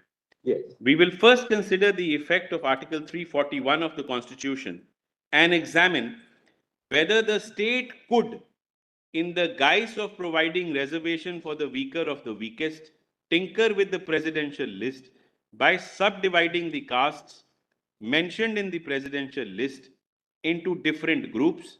Article 341, which is found in Part 16 of the Constitution, refers to special provisions relating to certain classes, which includes the scheduled castes. The article provides that the president may, with respect to any state or union territory, after consultation with the governor by public notification, specify the castes, races, or tribes, or parts of or groups within castes, races, or tribes, which shall, for the purposes of Constitution, be deemed to be scheduled castes in relation to that state or union territory. Now, my lord, here they give their opinion. This indicates that there can only be one list of scheduled castes in relation to a state, and that list can only be one, sorry, my lord, and that list should include all specified castes, races or tribes, or part of groups notified in the presidential list. Any exclusion or inclusion from the said list can only be done by the Parliament under 341(2) of the Constitution. In the entire Constitution, wherever reference has been made to scheduled castes, it refers only to the list prepared by the President under Article 341, and there is no reference to any subclassification or division in the said list, except maybe for limited purposes of Article 330, which refers to reservation for seats for scheduled castes in the House of People, which is not applicable to the facts of the case. It is also clear from 341 that except for a limited power of making exclusion or inclusion in the list by an act of Parliament, there is no provision either to subdivide, subclassify, or subgroup these castes which are found in the presidential list of scheduled castes. Therefore, it is clear that the Constitution intended all the castes, including the subcastes, races, and tribes mentioned in the list, to be members of one group for the purposes of the Constitution, and this group could not be subdivided for any purpose. A reference to the Constituent Assembly in this regard may be useful at this stage. What they rely upon is, my lord, while discussing 341, if your lordship would have the, my lord, in court part, the page is, my lord, bottom of 780 PDF 794. Para 14, my lord, it forms a part of. The object of these two articles, as I stated, was to eliminate the necessity of burdening the Constitution with a long list of scheduled castes and scheduled tribes. It is now proposed that the President, in consultation with the governor or ruler of a state, should have the power to issue a general notification in the Gazette specifying all castes and tribes or groups thereof deemed to be scheduled castes and scheduled tribes for the purposes of privileges which have been defined for them in the Constitution. The only limitation that has been imposed is that once a notification has been issued by the President, which undoubtedly he will be issuing in consultation with and on the advice of the government of each state, thereafter, if any elimination was to be made from the list so notified, or any addition was to be made, that must be made by the Parliament and not the President. The object, now, my lord, this is the italicized part. The object is to eliminate any kind of political factors having a play in the matter of disturbance in the schedule so published by the President. Because they felt that any kind of provision made to a group within the scheduled list will amount to political interference with the list. A discussion that ensued in regard to the framing of this article indicates that there was an attempt on the part of some of the members of the Constituent Assembly to empower the states also to interfere with the list prepared by the President under the said article. As a matter of fact, an amendment to this effect was also moved by Shri Kuldhar Chilla, who, while moving the said amendment, stated that the amendment 201 of list 5 in clause 2 of the proposed article 300B, after the words Parliament may, the words and subject to its decision the state legislature be inserted. Now, my lord, they give what was said in support of that amendment. However, my lord, I think we can skip that, come to para 19. Because eventually they hold that the original proposed article 341 was legislated.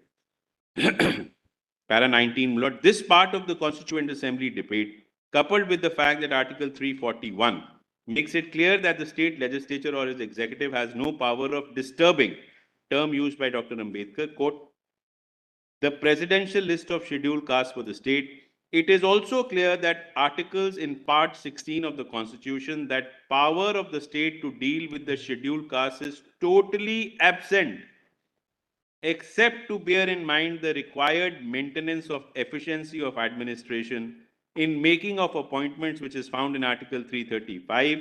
Therefore, my lord, this is the finding. Therefore, any executive action or legislative enactment which interferes, disturbs, rearranges, regroups or reclassifies the various castes found in the presidential list will be violative of the scheme of the Constitution and will be violative of Article 341 of the Constitution. Completely per incurium, my Lord, 16.4. Then, my Lord, they say, we will now consider whether the scheduled caste list prepared by the President under 341 forms one class of homogeneous group, or does it still continue to be a list consisting of different castes, subcastes and tribes, etc. We have earlier noticed the fact that the Constitution has provided for only one list of scheduled castes to be prepared by the President, with a limited power of inclusion and exclusion by the President.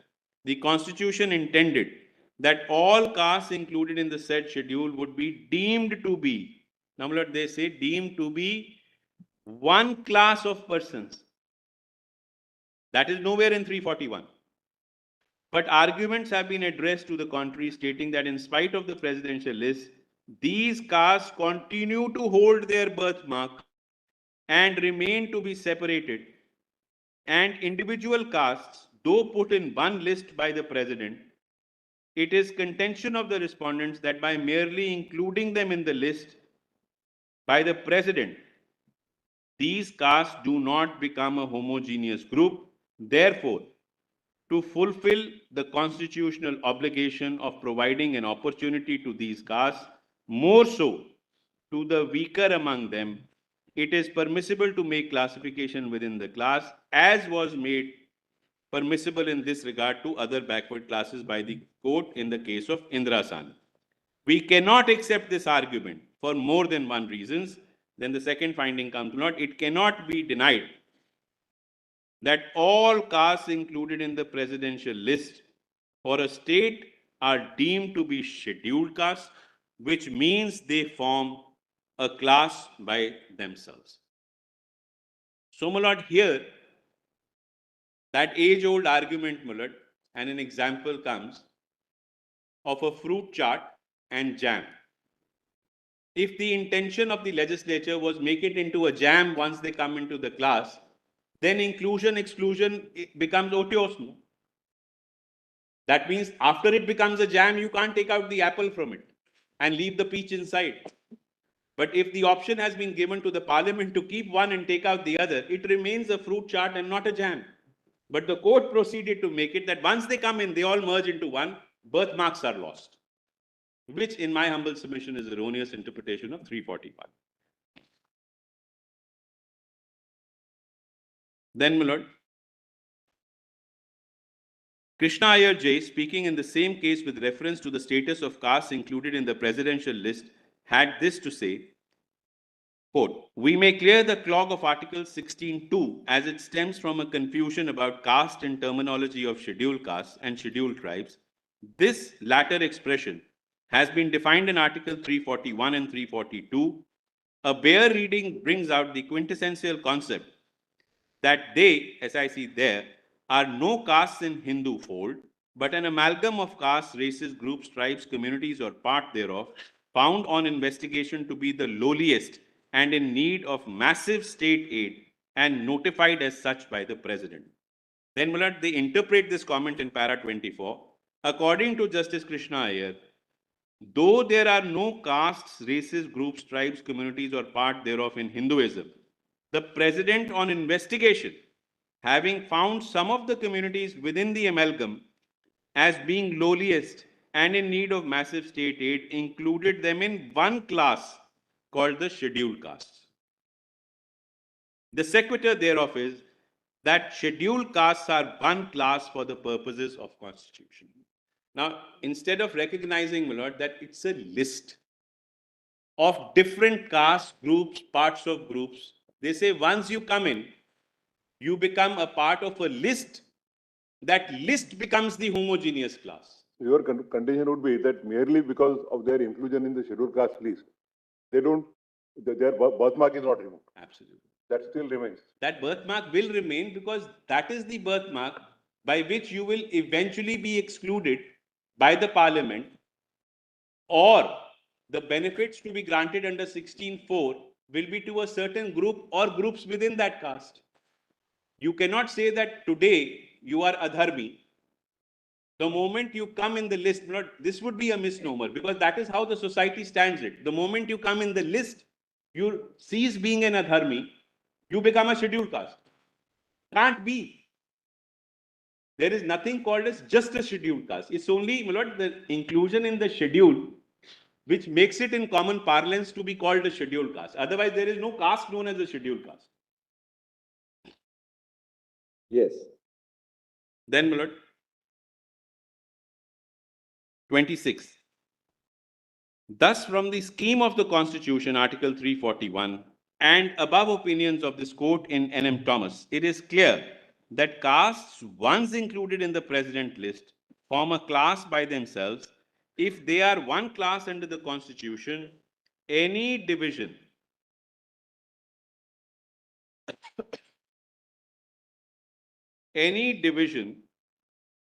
of these classes of persons based on any consideration would amount to tinkering with the presidential list. And I'll resume. About how long, Mr. Advocate General, now? After this, you'll take About an hour and a half. hour and a half. Milord, this is the first judgment. The only thing is, Milord, once I read those judgments, maybe the repetitive content will not be necessary to be read. I am not going into the, Milord, 63, 64 judgments because everything has eventually crystallized into 5 judgments. So, Milord, this being the first, it will take a little while. I'll try to finish We today. did not go to the pre-N.M. Thomas judgments. That's right. N.M. Thomas being very Thomas, important. Thereafter, Then, Akhil Bharatiya Club yes, Choice was and Indira Sani, Milord. Indira Sani really Of is course, then. we'll have to see that because eventually what the law has come to be is that what is good for backward classes is good for the scheduled castes.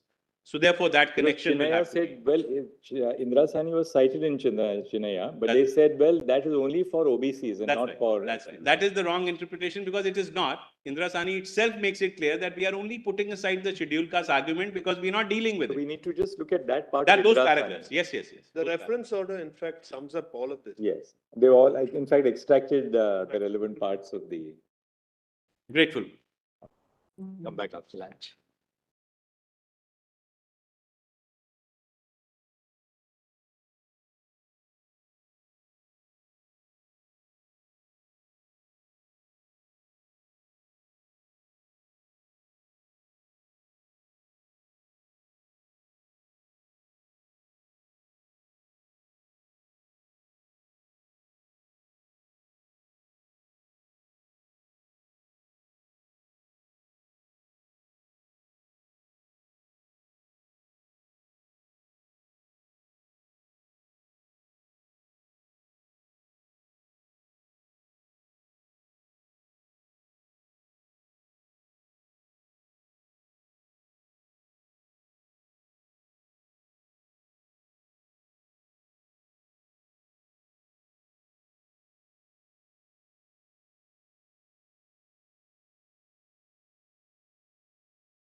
और बहुत गर्म नहीं रखना, बर्फ नहीं हो रही बाहर. चलिए कौन सा तरह पढ़ रहे थे?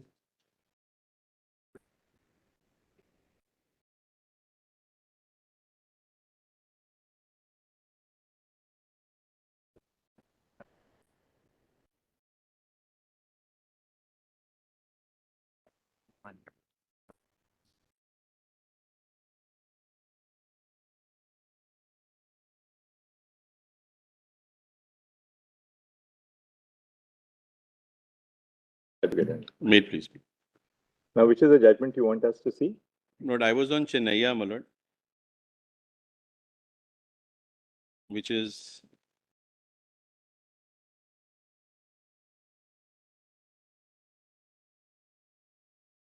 volume 5, my lord, 5th bookmark. Yes, you got it.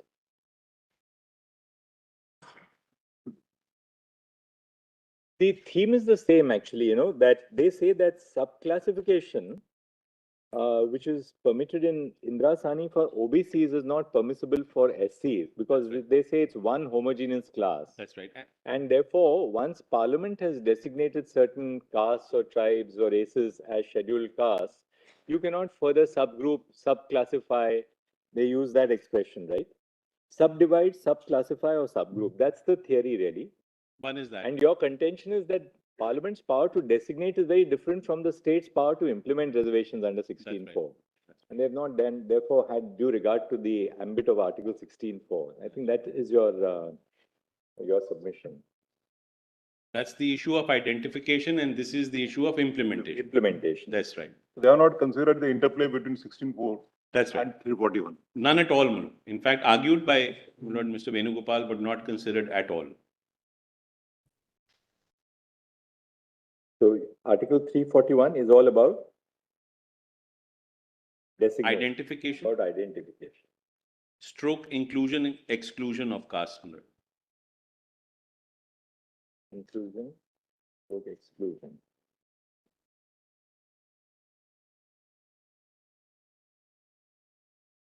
And While 16.4 is conferring of benefits,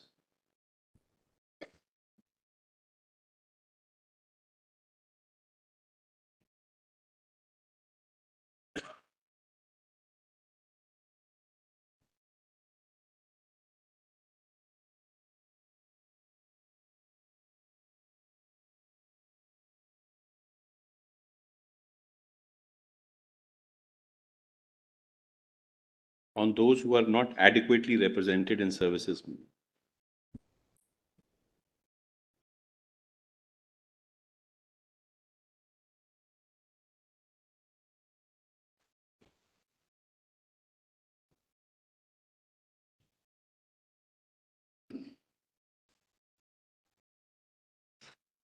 which para were you on? My lord, I was on 26, my lord. I just read 26 Right. before Then- they I before think they there frame are the second 31 question. also. 31 says subclassification is beyond legislative competence under entry 41 of list 2 and entry Quite right. 25 of list 3.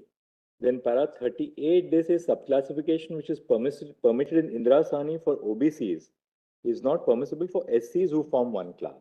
That's para 38. Indrasani does not say so. I'll come to that in a We'll minute. go directly thereafter to Indrasani because, Very good. and then, That's right, my lord, because then para 39 and 41, they say there's, so the whole theme is this is my lords one have seen the homogeneous group, second you question. cannot, Yes, the second question which they frame in 27. My lords have Yes. seen that, yes, which is on judicial, on legislative competence. competence, yes. And they answer that in para 31, That's page right. 798. That's right. Without examining 16, though, if your lordship would have, yes, 31, my lord. Last 10 lines are relevant. It is the prerogative of the concerned state, my lords have it. Bottom of page 794. Placetum E. Yes. That's right. May I, my lord? It is the prerogative of the state concerned, if it so desires, with an object of providing opportunity of advancement in the society to certain backward classes, which includes the scheduled caste, to reserve certain seats in educational institutions under 15.4 and in public services of the state under 16.4. That part of its constitutional obligation, as stated, has already been fulfilled by the state. My lord, now, this is a very interesting part, my lord. They call this a one-time exercise, which I could not, my lord, conceive how, but they say once you've provided reservation, you've done what you had to do. So if I read it further, my lord, having done so, it is not open to the state to subclassify a class already recognized by the Constitution and allot a portion of the already reserved quota amongst the state-created subclass within the list of scheduled castes. From the discussion herein above, it is clear that primary object of the impugned enactment is to create groups of subcastes in the list of scheduled castes applicable to the state, and in our opinion, apportionment of reservation is only secondary and consequential. So they say the primary objective is creating a subclass, while Totally, the state may also feel that, look, backward classes as a whole are represented in the state adequately, but within the component of backward classes, there are some communities who have no representation at all. And therefore, that skewed distribution of benefits has to be corrected. and Lord, it is not synonymous. It is not synonymous that every backward class would be a scheduled caste. Right. Can't be. Some of them So- may be socially and educationally backward. Yes. classes. Some of them So- may be socially and educationally backward. Yes. classes. So if I, from amongst the backward classes, those which in your opinion you want to confer the benefit on, it's as simple as What that. they seem to suggest is if you are giving reservations to scheduled castes and scheduled tribes, you must take them as one composite whole. That's right. That's right. That's That- what the that seems to be that the- is the logic of the judgment. That's The right. entirety of the judgment is this really. That once they've been included in the list, Then you either cannot take it or restrict. leave it as it is. Yes, either You take can the whole decide not to give reservations at all, but if you give, you must give to everybody. to I everyone think that's in the equal proportion. In equal. That seems to be the intent. Not that even you equal, cannot- not in equal proportion. No, they say you cannot apportion reservation. Opportunity. That is, everybody must have a bite at the entirety of the. Entirety of the issue. It should be either 100% So or it zero. will go among, as per merit among Merit. that, all the categories. I bow, my lord. That is it. That is it. Then, my lord, they say whatever be the object of this subclassification and apportionment of reservation, we think, now, my lord, this is where the, my lord, interpretation of only 41 and 25 comes, my lord may take note. We think that the state cannot claim legislative power to make a law dividing the scheduled caste list of the state by tracing its legislative competence to entry 41 of list 2 or entry 25 of list 3. Therefore, we are of the opinion that in pith and substance, the enactment is not a law governing the field of education or the field of state public services. Here, 16.4 should have found its part. They say that Yes. power is being traced only to entries. I think we've built enough Kind of to got this. it, Now Lord. let's go straight Your to, Lordships have got it, yes. Indrasani, I think, because My lord, your lordships have seen question 3, my lord, para 32 and 33. 32 and 33. 32, they frame the next They question. follow Trilokinath Kosa, that micro Yes. classifications are not. Yes, but there they consider a very important issue, that is it violative of 14?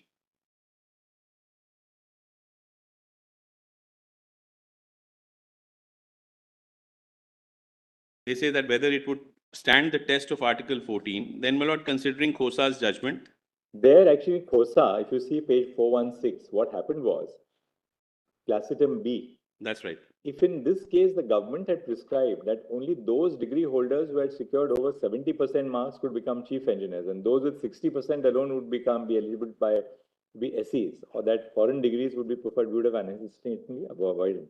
I think there what happened was that they were going by the birth marks. That's right. And the argument of the finding of our court is once you enter service, whether you are a direct recruit, whether you are a diploma holder or a degree holder, once you enter service, then your birth marks are erased. Yes. Then you become a you member will of be service. governed by the rules under 309. Yes, If you are a DSP, for promotion to SP, it doesn't matter how you came. right. You have to compete with the others and get through your quota. If there is for direct recruitment or promotion, it will govern you. Your lordships are absolutely right. My lord, they answer this, if your lordship would only have one line. The third question in para 37. We have already held that the members of scheduled caste form a class by themselves, and any further classification would be impermissible while applying the principle of reservation. Then, my lord, Indra Sani's finding comes in para 38, my lord, on behalf of the respondents. My lord, have it. That we need not. I'll go refer to Indra We'll go Sani straight to and show, Indra Sani. I will show that Indra Sani never decided that in scheduled caste subclassification should not be done.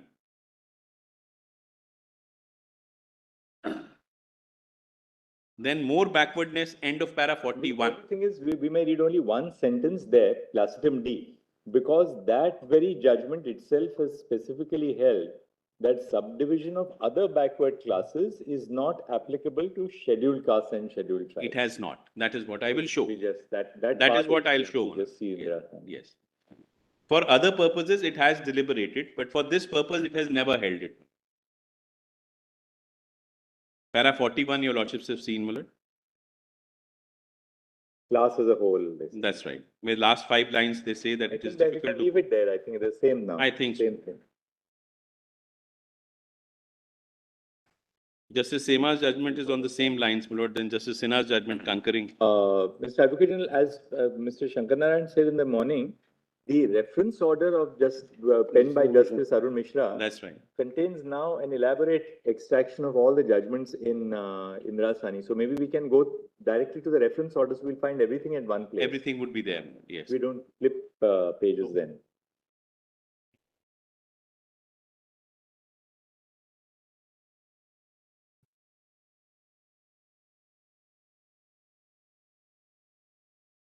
Where, my lord, in Indra Sani, it was a judgment, my lord, where Justice B.P. Jeevan Reddy is given the majority opinion. So that majority opinion, my lord, on behalf of him and 4 other judges, my lord, that we'll just need to see the gist of it as to what exactly have they had. All right. So then, my lord, I'll skip this judgment. Your We'll now lordships may have a look at it. dealt with the judgment. Where is Indra Sani? Do you want to go? Yes, to Lord, Indra Sani is the a part of original this or to Justice compilation Arun only? Mishra's judgment, whatever. The original. All right. What, volume 5 page? My lord, it starts at page 190, PDF page 194, my lord. 194.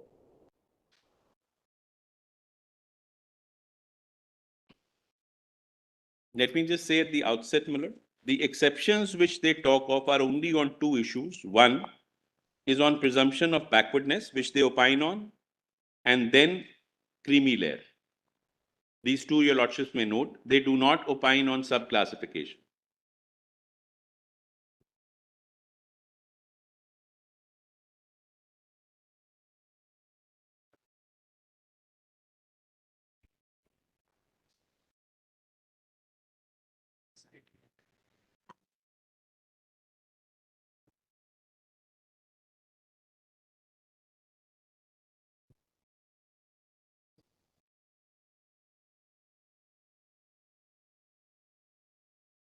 We can come to, my lord, page 688, PDF 692, my lord.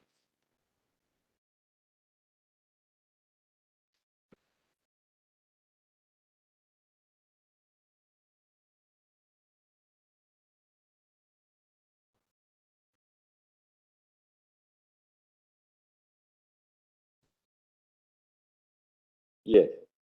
My lord, para 780, my lord. Identification of backward class of citizens. Which page is that? My lord, this is Placentum E, page 692 PDF, internal page 715 of the judgment in SCC, my lord. Yes. Para starts with, now we may turn. Yes. Now we may turn to the identification of backward class of citizens. How do you go about it? Where do you begin? Is the method to vary from state to state, region to region, from rural to urban? What do you do in case of religions where caste system is not prevailing? What about other classes, groups and communities which do not wear the label of caste? Are the people living adjacent to ceasefire line in Jammu and Kashmir or hilly or inaccessible regions to be surveyed and identified as backward classes for the purpose of Article 16(4)? And so on and so forth are many questions asked of us. We shall answer them but our answers will necessarily deal with generalities of the situation and not with problems or issues of peripheral nature, which are peculiar to the particular state, region, or district. Each and every situation cannot be visualized and answered. That we must leave to the appropriate authorities appointed to identify. We can only lay down general guidelines. Then 781, at the outset, we may state that for the purposes of this discussion, now for the purposes of identification, we keep aside the scheduled tribes and scheduled castes, bracket, since they are admittedly included within the backward classes, bracket close, except to remark that backward classes contemplated by 16.4 do comprise some castes, for it cannot be denied that scheduled castes include quite a few castes. So for the purposes of identification, they keep aside scheduled caste, saying that there is a presumption of backwardness with the scheduled caste. We are not going into it. Then, my lord, para 782 would be slightly relevant. Coming to the question of identification, the fact remains that one has to begin somewhere with some group, class, or section. There is no set or recognized method. There is no law or other statutory instrument prescribing the methodology. The ultimate idea is to survey the entire populace. If so, one can well begin with castes which represent explicit identifiable social classes, oblique groupings, more particularly when 16.4 seeks to ameliorate social backwardness. What is unconstitutional with it, more so when caste, occupation, poverty, and social backwardness are so closely intertwined in our society, individual surveys out of the question, since Article 16.4 speaks of class protection and not individual protection. This does not mean that one can wind up the process of identification with the castes. Besides castes, whether found amongst Hindus or others, there may be other communities, groups, and classes and denominations which may qualify as backward class of citizens. So, my lord, they have pretty much carved out, my lord, then the religious denominations like Muslims, Sikhs, who do not follow the caste system, and that, my lord, if your lordship would have seen in the order issued by the president, is an exception under clause 3, that this will not apply to Sikhs, Muslims. I had shown that to your lordship, my lord, from the order. Now, the second exception, my lord, is just below in para 792, my lord.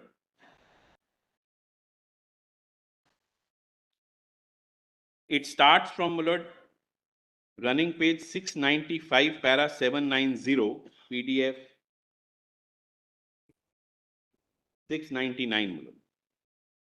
Paragraph 792. Para 790. Zero. Okay. Means test and creamy layer. That is the heading of the, my lord, discussion. Subclause D.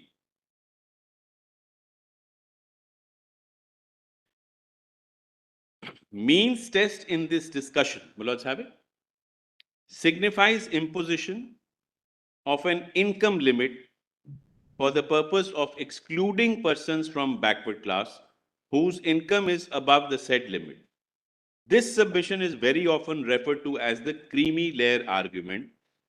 Petitioners submit that some members of the designated backward classes are highly advanced socially as well as economically and educationally.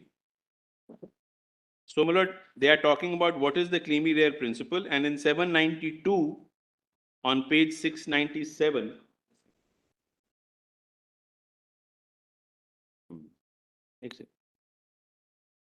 I'll read, my lord, the umbilical cord argument, my lord. In our opinion, it is not a question of permissibility or desirability of such test, but one of proper and more appropriate identification of a class, a backward class. The very concept of a class denotes a number of persons having certain common traits which distinguish them from others. In a backward class under clause 4 of Article 16, if the connecting link is the social backwardness, it should broadly be the same in a given class.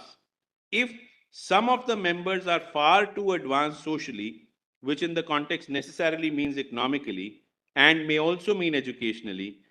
Then the connecting thread between them and the remaining class snaps.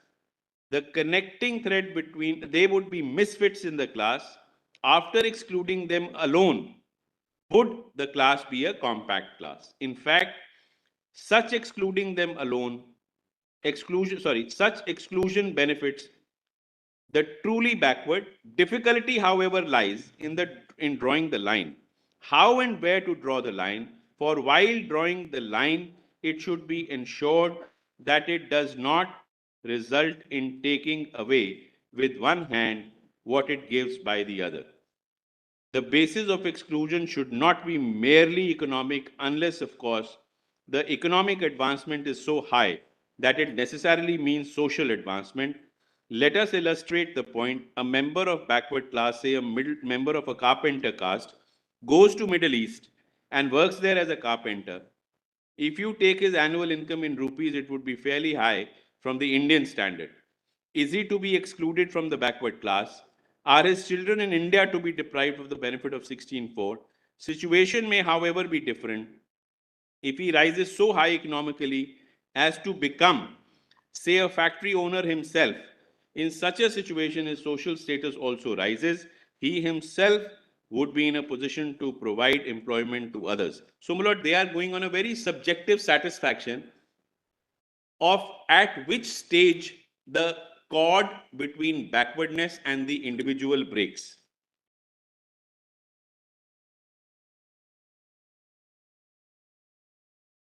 Now, my lord, I'll straight away go to the last 10 lines of this paragraph, where the individual, my lord, argument ends. It starts with, it is then argued for the respondent. Presentum B, my lord, on page 698.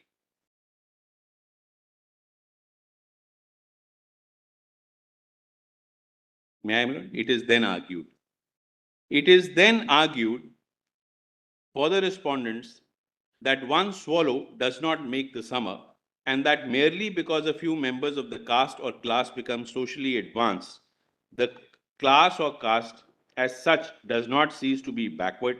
It is pointed out that clause 4 of Article 16 aims at group backwardness and not individual backwardness. While we agree that socially advanced members will make a class a truly backward class and would more appropriately serve the purpose and object of clause 4, this discussion, let me kindly note this discussion is confined to other backward classes only and has no relevance in the case of scheduled tribes and scheduled castes. So this discussion is on creamy layer, whether the individual income or the income of the class as a whole, and the parameters and factors which would define as to whether the cord and the thread between the class and the individual and its backwardness has snapped or not. So these are the only two parameters where they exclude the discussion on scheduled castes. Otherwise, Indra Sahni nowhere excludes scheduled castes for the purposes of subclassification. So, my lord, in fact, if your lordship would see on subclassification, they positively, my lord, if your lordship would come straight away to 801, my lord, the question number 5, it is answered on page 702, PDF 706, my lord.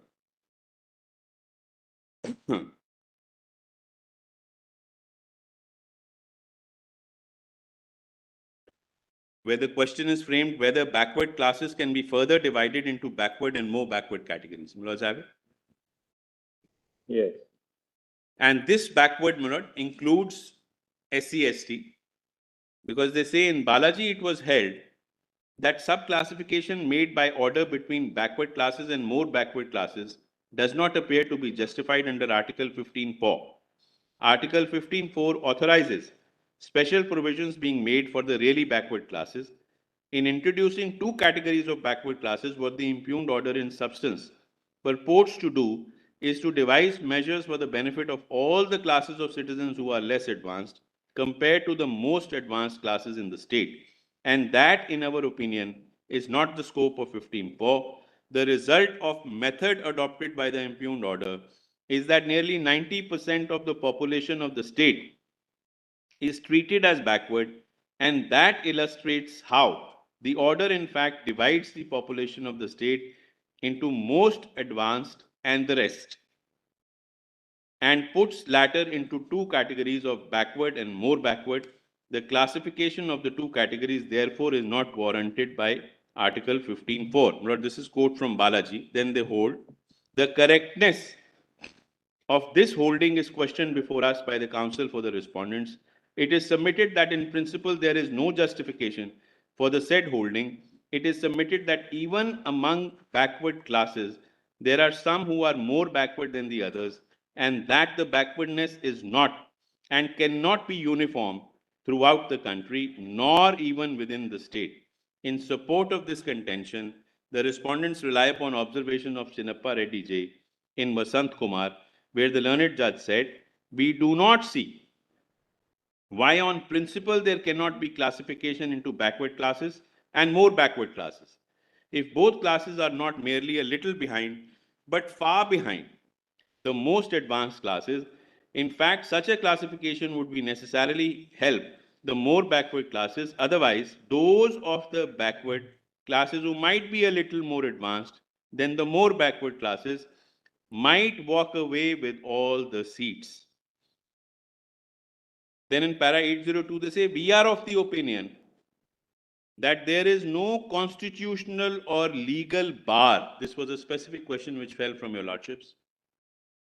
"To the state categorizing the backward classes as backward and more backward.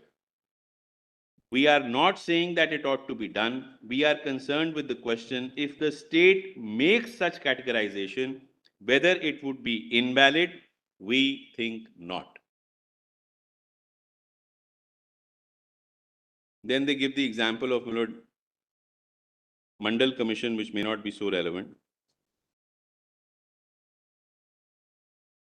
Because here they are comparing, two castes.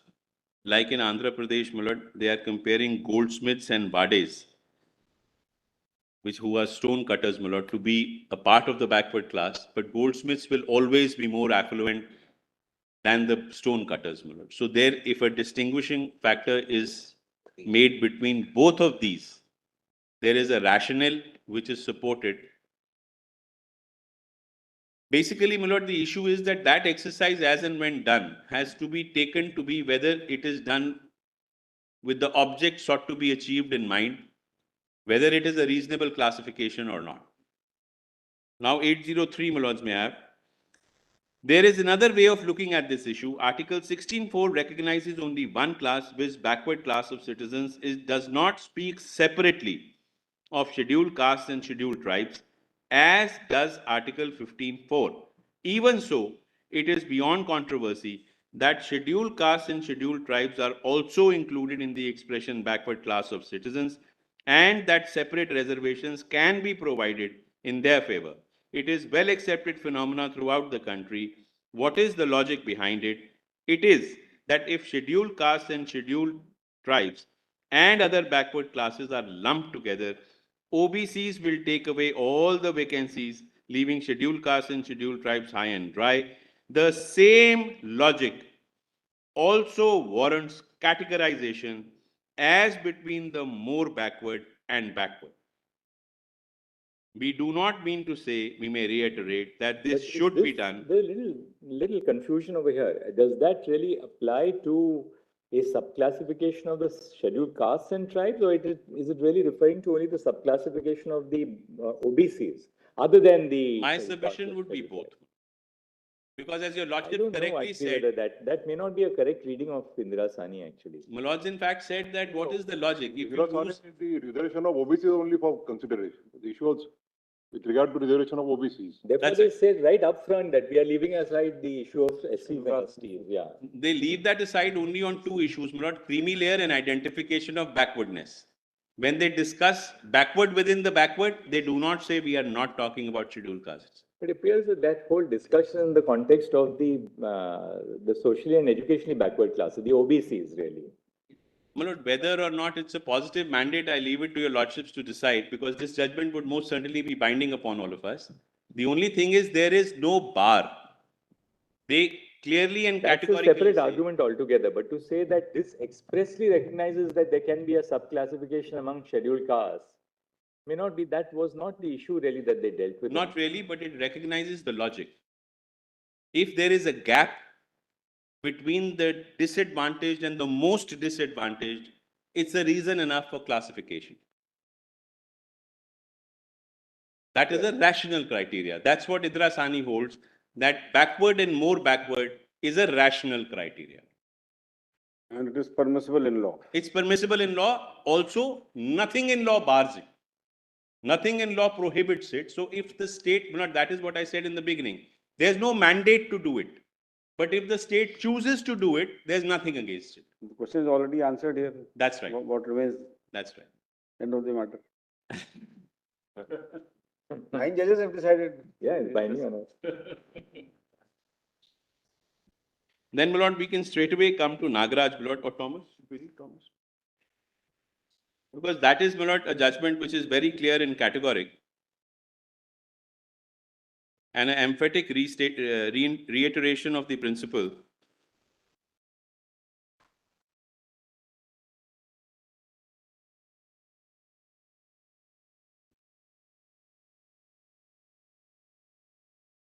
This is also, my lord, in volume 5. 1336. Yep, 133. PDF. 1336. That is Nagaraj. No, Thomas. Page 23, my lord. Page 27. Thomas. Yes. PDF page 27. Of the same volume. That's right.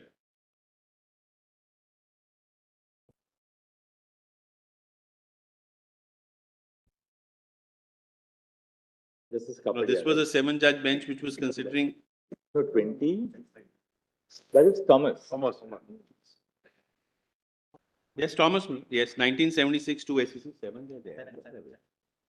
You want to go to Not Nagaraj? just a couple of paragraphs which are relevant, because otherwise, my lord, it reiterates the issue.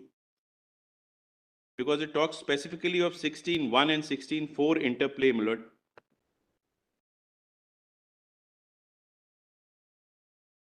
My lord, may just come straight away to para 24 to 28, my lord.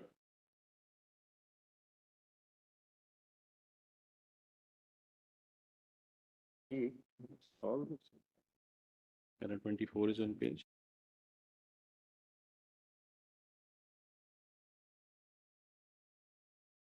Start from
High Court here has decided only on the basis non-suited you or really held against you only on the basis of Chinaya. Quite right. So if we come to the conclusion, of course, to hear the other side that Chinaya is wrongly decided, this will have to go to the High Court for any other challenges, right?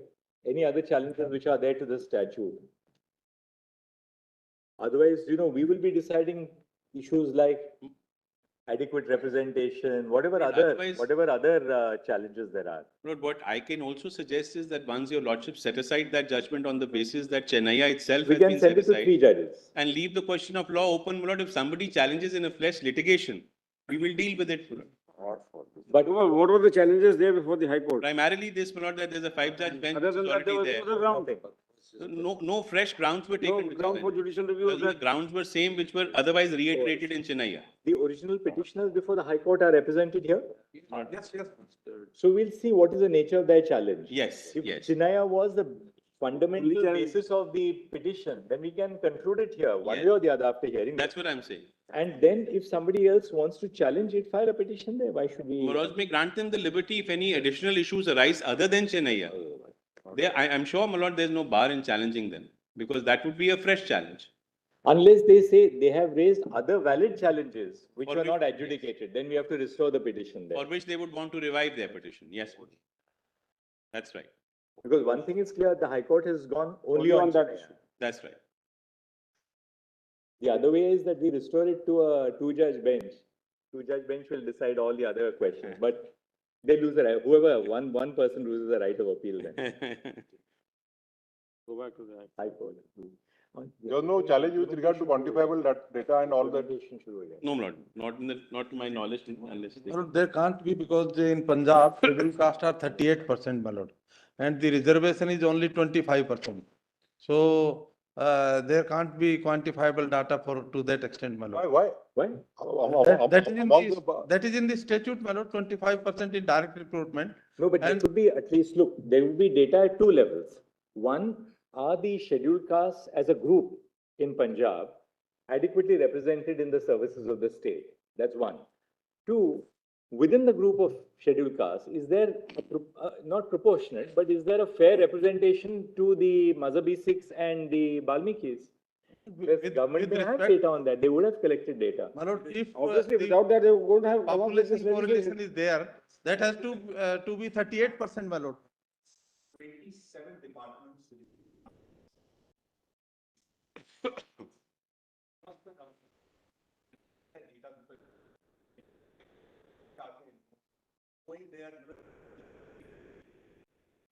Since some of them. They means who? The Mazhabis and Right. Some of them are in some departments, not a single person. Since the time the department was created, we put that department. And what is the population ratio 39%. amongst the scheduled Yes, caste? yes, Amongst the scheduled caste? yes, They constitute 39%. yes. And yet their representation 39%. is very, very minuscule. And the posts they occupy are of scavengers. And In what is the government total? municipalities, that's all. What is the total representation of scheduled castes in Punjab? 25% is the limit, Millet, 25%. 38%. What is the total population? 38%. 33%. There is no scheduled tribes there, About my lord. 33%. So all are clubbed 33%. together as scheduled caste, And 38%. the Mazhabi Sikhs and the Balmikis constitute about 39% of that. 39% of 33%. And Millet, although there are 39 castes mentioned, but I've given that data, Millet, from government records. Some of these castes are only Millets, 30 people, 70 people, 100 people, 200. So although these are 2 castes, but they represent 39%. And on the other side, Millets, 2 or 3 castes represent Millets a much larger number, represent about 43% people, but they are occupying 81% of the posts. They are the main people who are left out, whom the other side represents. So I will give that data. We'll place that. We need not go into that question. Look, There was a quantifiable data. actually, this doesn't arise. We are dealing with, it's a bench of 7 judges. We are dealing with the validity of the decision, the correctness of the decision in Chinaya. That's what I was submitting, my lord. We will not go beyond that. Ek minute, my lord. Why on behalf of the state. And Mr. Swarup, Mr. Manu Swarup, we shouldn't be going into things which are not argued That's before why I the High said Court. numericals. We There didn't is form one- the subject matter, the reference by 3, 5. Only out of curiosity we asked. Yeah, them, we yes. just said generally we. Let's do not fair kindly consider. Please rest assured, we'll not rest our decision on that at all. Lord, I'll just ventilate one indication to your Lordship, Lord. There's a reason why the state did not go into the empirical.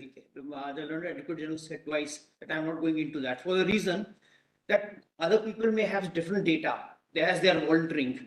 But the state data is a 2020 data of the year 2020. Their first notification came, as your Lordships observed, in 1975. 75, yes. Their act came in 2006. They put on record data of 2020. Again, unverified, although there's a commission, constitutional commission. That will have to now. be argued at the appropriate. Yes. What data was there when you passed the act? Exactly, Milord. Therefore, that will impact upon the reservations for that period between the act and 2020. I when they would therefore submit, Milord, Okay. advisedly on behalf of the state. They're not going into that. My lord, one of the arguments which we would address also here, that the concept of creamy layer has no applicability here for the simple reason, the difference between the scheduled caste and the downtrodden scheduled caste is not much. The creamy, they are not far ahead than end. One is earning little, one is earning 10 rupees, other is earning 5 rupees. So whole I proposition don't is think there, that it has is, a fallacy. that has not been which- accepted in which the Jarnail. state is projecting it. Justice Nariman's That- judgment in Jarnail specifically doesn't argued. So In that- fact, the argument before that constitution bench was the concept of creamy layer has no application to the scheduled castes and scheduled tribe. And that has been rejected by, that is No, my not in lord, that question is a before us. general proposition, but when we come to the factual aspect, when we see what the scheduled caste is earning and what the downtrodden scheduled caste is earning, your lordship will say that they are not far ahead. They have just We brought. can't decide it on a prior basis like that. That's your, that we would be arguing and supported by that under what circumstances the, yeah, that's all. Mr. Advocate General, now what more? What next now? Please, Milord. Milord, I was in para 24, Milord, of Thomas, Thomas, yes. page 45, PDF 49. They're just short paragraphs, Milord. I'll quickly go through them. Discrimination is the essence, Milord Sahib.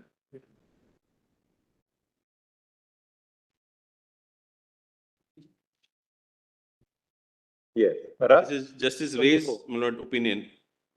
Discrimination is the essence of classification. Equality is violated if it rests on unreasonable basis. The concept of equality has an inherent limitation arising from the very nature of constitutional guarantee. Those who are similarly circumstanced are entitled to an equal treatment. Equality is amongst equals. Classification is, therefore, to be founded on substantial differences which distinguish persons grouped together from those left out of the groups, and such differential attributes must bear a just and rational relation to the object sought to be achieved. So, my lord, further in para 31 on page 47, PDF 51, my lord. Here also they talk of equality, my lord, amongst equals. They say the rule of parity is the equal treatment of equals in equal circumstances. The rule of differentiation is enacting laws differentiating between different persons or things in different circumstances. The circumstances which govern one set of persons or objects may not necessarily be the same as those governing another set of persons or objects, so that the question of unequal treatment does not really arise between persons governed by different. To that, No, Mr. it's not It's not necessary, settled. actually. Equal treatments to unequals. That's it, right. Milord, that's settled law. Need not much, Milord, labor on it. So they will also come to para 44, Milord. About preference, Milord.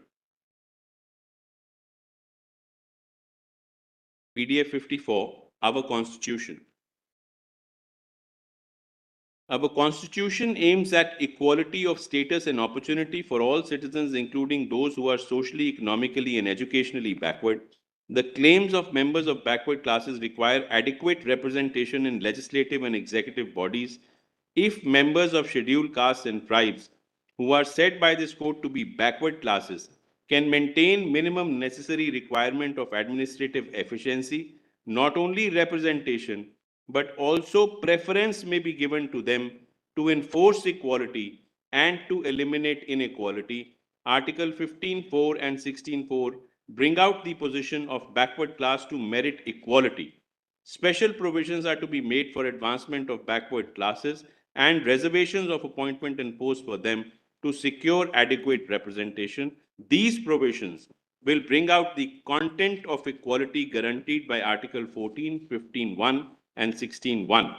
The basic concept of equality is equality of opportunity for appointment, preferential treatment for members of backward classes, with due regard to administrative efficiency alone can mean equality of opportunity for all citizens. Equality under Article 16 could not have a different context from equality under Article 14. Equality of opportunity for unequals can only mean aggravation of inequality. Equality of opportunity admits discrimination with reason and prohibits discrimination without reason. Discrimination with reason means rational classification for differential treatment having nexus to the constitutionally permissible object, preferential representation for backward classes and services with due regard to administrative efficiency is permissible object, and backward classes are a rational classification recognized by Constitution. Therefore, differential treatment and standards of selection are within the scope of equality. Not basically, the judgment proceeds on this standard, my lord, that differentiation for the purposes of achieving the constitutional objective is permissible, which I am citing, my lord, to basically support my argument that if within the class, Unequal treatment to unequals, yes. So if there are unequals even within the backward classes, to bring them equal. that's right. Eventually, my lord, if the government is holding the hands of people who are socially and economically backward, there can absolutely be no adversarial claim of that very class holding the hand of people who are further downtrodden. Basically, with the eventual idea of bringing everybody, if not equal, but adequately represented. That is the basic substance, my lord. Then, my lord, the next judgment, we can come straight away to my lord Nagaraj. PDF 1336, my lord. Pagination 1332.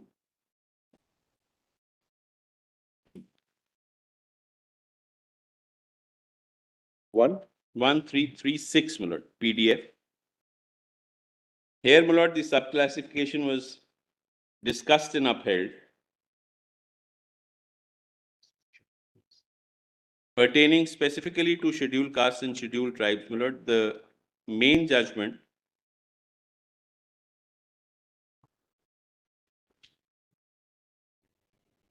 Justice Kapadia's judgment.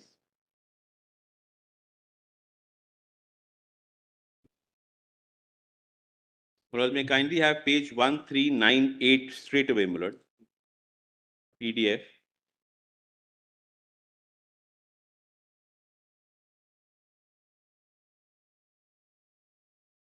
Page. 1398 PDF, my lord.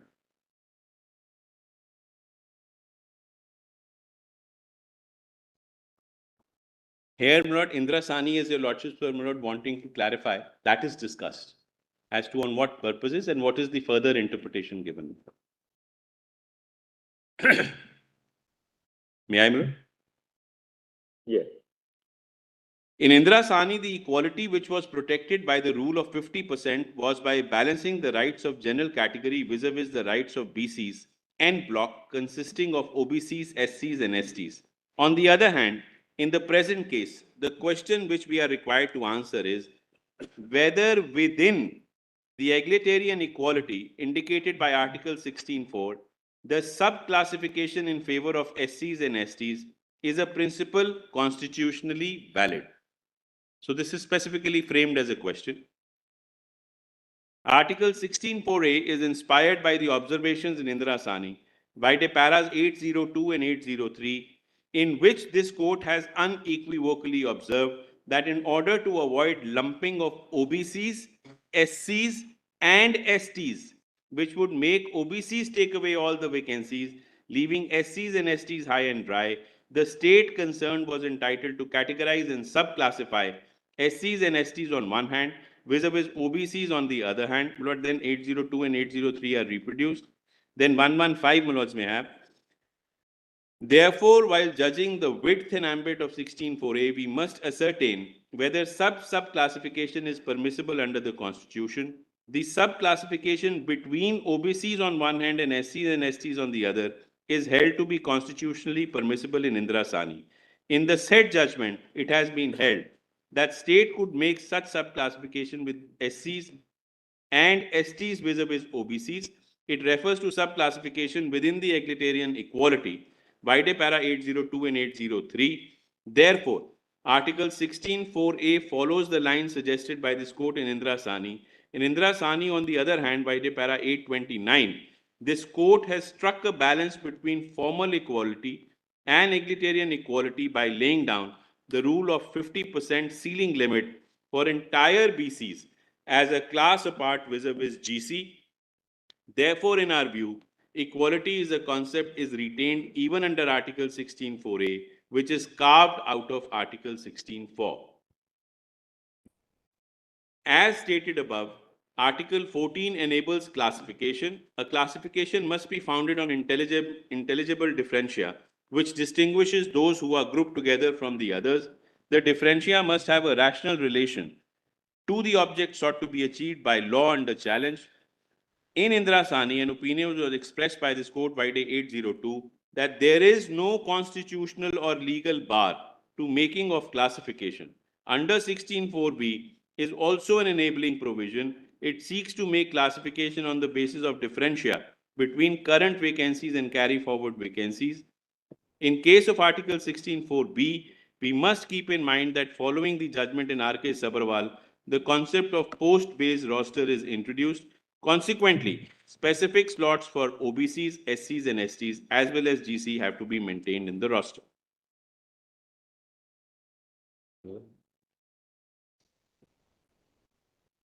Well, then say, therefore, by article, well, 2 lines below, 16.4b, a classification is made between current vacancies on one hand and carry forward backlog vacancies on the other.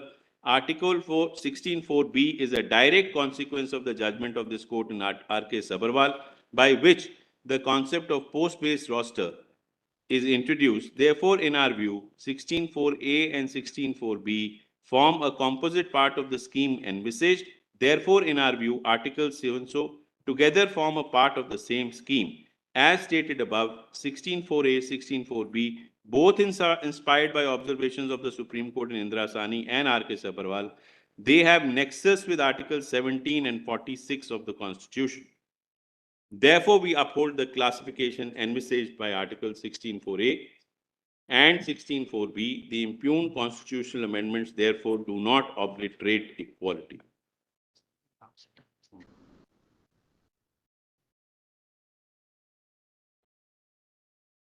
So, Lord, here they've extended that principle of Indira Sani of BCs to SCs and STs.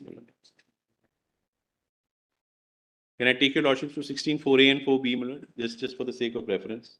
My lord, may kindly have the Constitution, my lord.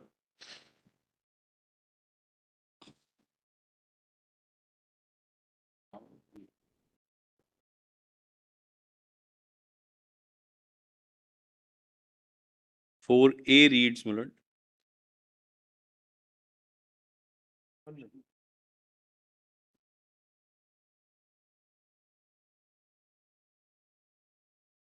For A, my lord.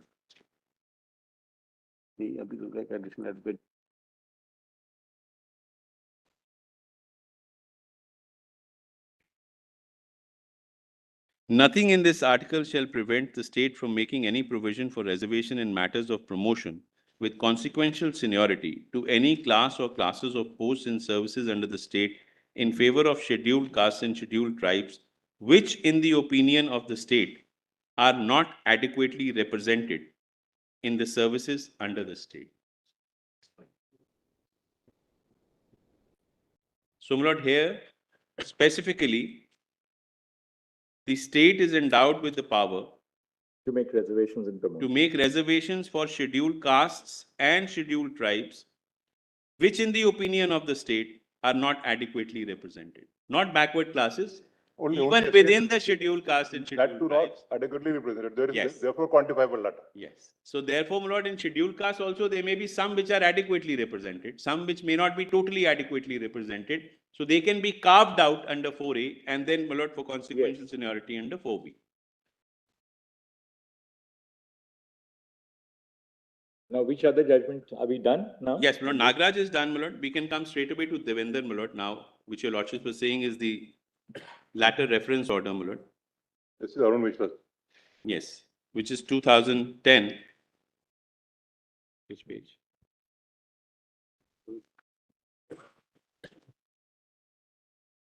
Page 1400, my lord, PDF 1404, 1404.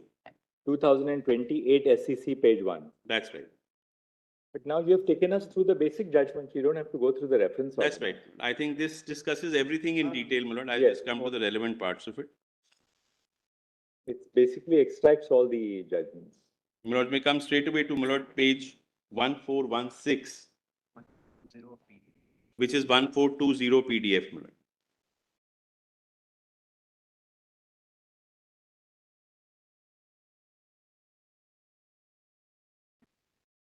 One four one six. 1420 PDF, running 1416. Just below Nagaraj.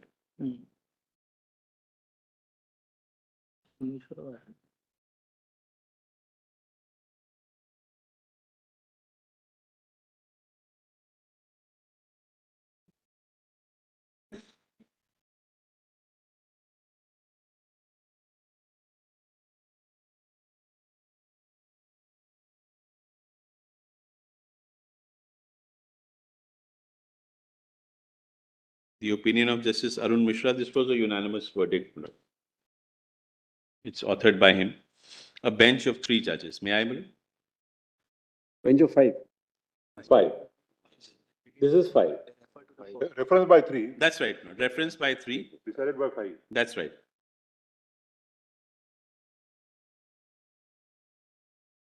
It's not a simpliciter reference, your lordship said correctly put it. It gives details, my lord, as to why they feel that Chennaiya needs to be It revisited. answers all those 3 questions. Yes, my lord. That's right.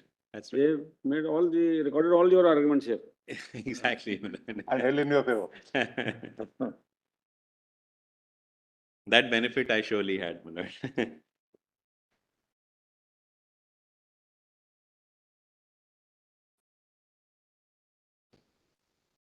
Para 2, they frame the questions, my lord.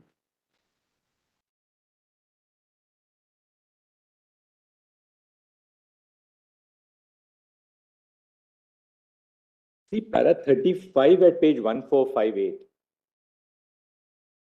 Before that, it's basically quotations.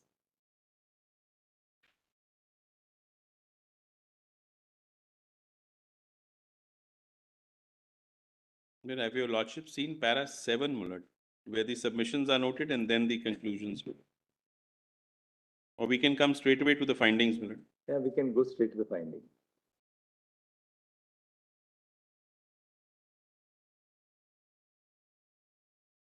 First sentence of para 35, they formulate the question whether it amounts to an inclusion or exclusion That's right. subclassification.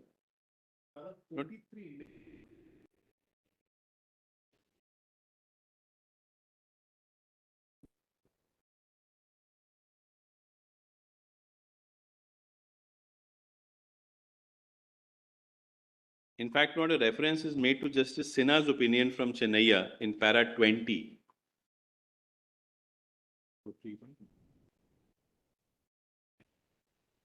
Page 1431 PDF, my lord. If your lordship could just have that. Yeah, Mr. Shankaran, you're right. It's para 33 placitum D.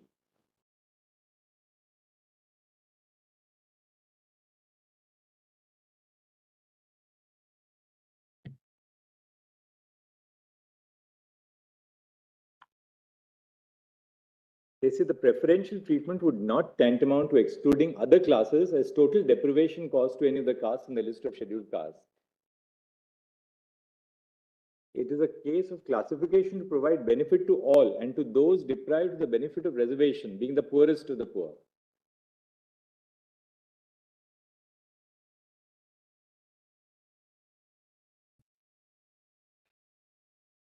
They say, raise the question, whether the action based on intelligible differentia to trickle down the benefit can be said to be violative of Articles 14 and 16, and whether subclassification can be said to be an act of inclusion or exclusion, particularly when various reports indicate that there is inequality inter se various castes included in the list of scheduled castes. They do not constitute homogeneous class, has been relied upon.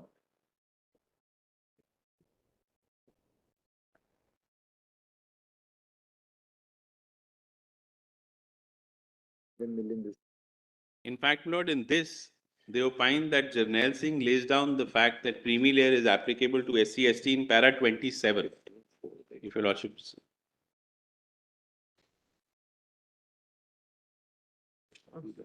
After discussing Ashok Kumar,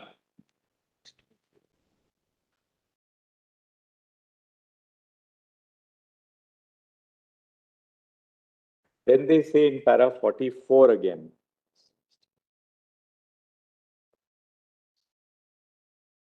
At page 1462. The caste or group or subgroup continued exactly as before in the list. It is only those persons within that group or subgroup who have come out of the untouchability or backwardness by virtue of belonging to the creamy layer who are excluded from the benefit of reservation. The million-dollar question is how to trickle down the benefit to the bottom rung. Reports indicate that benefit is being usurped by those castes, class who have come up and adequately represented. It's clear caste, occupation, poverty are interwoven. State cannot be deprived of the power to take care of the qualitative and quantitative differences between different classes to make ameliorative measures.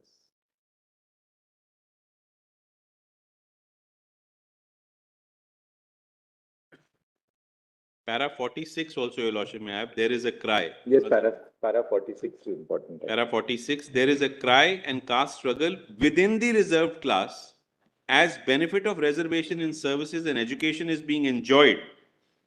Who are doing better hereditary occupation? The scavenger class given the name of Balmikis remains more or less where it was, and so on. Disparity between scheduled castes is writ large from various reports. The sub-classification was made under section 4, subclause 5 of the Punjab Act to ensure that benefit of the reservation percolate down to the deprived section and do not remain on paper, and to provide benefit to all and give them equal treatment, whether it is violative of Article 14. In our opinion, it would be permissible on rational basis to make such subclassification to provide benefit to all to bring equality, and it would not amount to exclusion from the list, as no class oblique caste is deprived of reservation in totality. In case the benefit, which is meant for the emancipation of all the castes included in the list of scheduled castes, is permitted to be usurped by few castes who are adequately represented, have advanced and belong to the creamy layer, then it would tantamount to creating inequality, whereas in case of hungry, every person is required to be fed and provided bread. The entire basket of fruits cannot be given to the mighty at the cost of the others under the guise of forming a homogeneous class. The Constitution is an effective tool of social reformation, removal of inequalities, intends to wipe off tears from every eye. The social realities cannot be ignored and overlooked, while the Constitution aims at comprehensive removal of disparities. The very purpose of providing reservation is to take care of disparities. The Constitution takes care of inequalities. There are unequals within the list of scheduled castes, scheduled tribes, and socially and educationally backward classes. Various reports indicate that scheduled castes and scheduled tribes do not constitute a homogeneous group. The aspiration of equal treatment of the lowest strata, to whom the fruits of reservation have not effectively reached, remains a dream. At the same time, various castes by large remain where they were, and they remain unequals. Are they destined to carry their backwardness till eternity? Then they answer it in 48 and 49. The state's obligation is to undertake the emancipation of deprived section of community and eradicate inequalities. When the reservation creates inequalities within the reserved class itself, it is required to be taken care of by the state. Yes, I think we can leave the judgment. Thank you, Mr. Advocate General. I think we are wrapped up now. Please, Lord, I think that's more or less Thank you so much, Mr. Advocate. Grateful. Mr. Farasat, what ground are you going to cover now? I have now three submissions. I'll just formulate them and then I'll go straight into them. First, the first submission is that Chennaiya has certain internal contradictions because it's proceeded on the basis that Article 341 is solely for the purpose of reservations alone.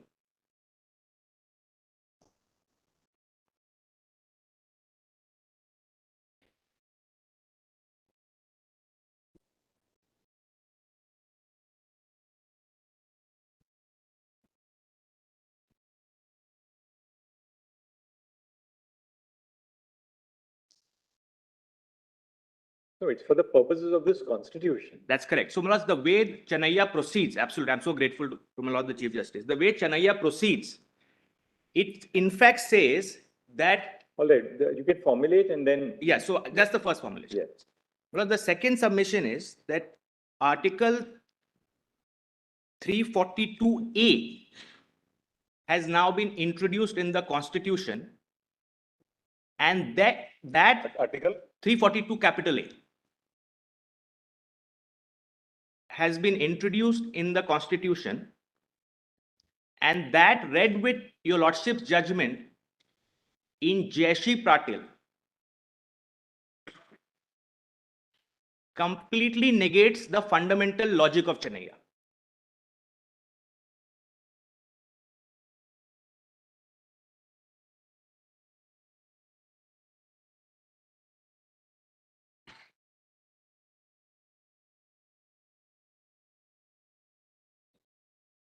And my lord, the third submission is that insofar as efficiency in service, that is Article 335 is concerned, that is something when read in the context of Constitution, in fact supports subclassification.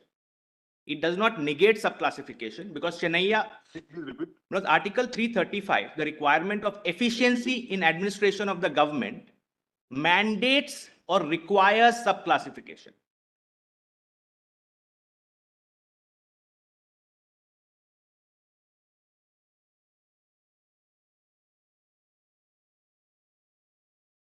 Well,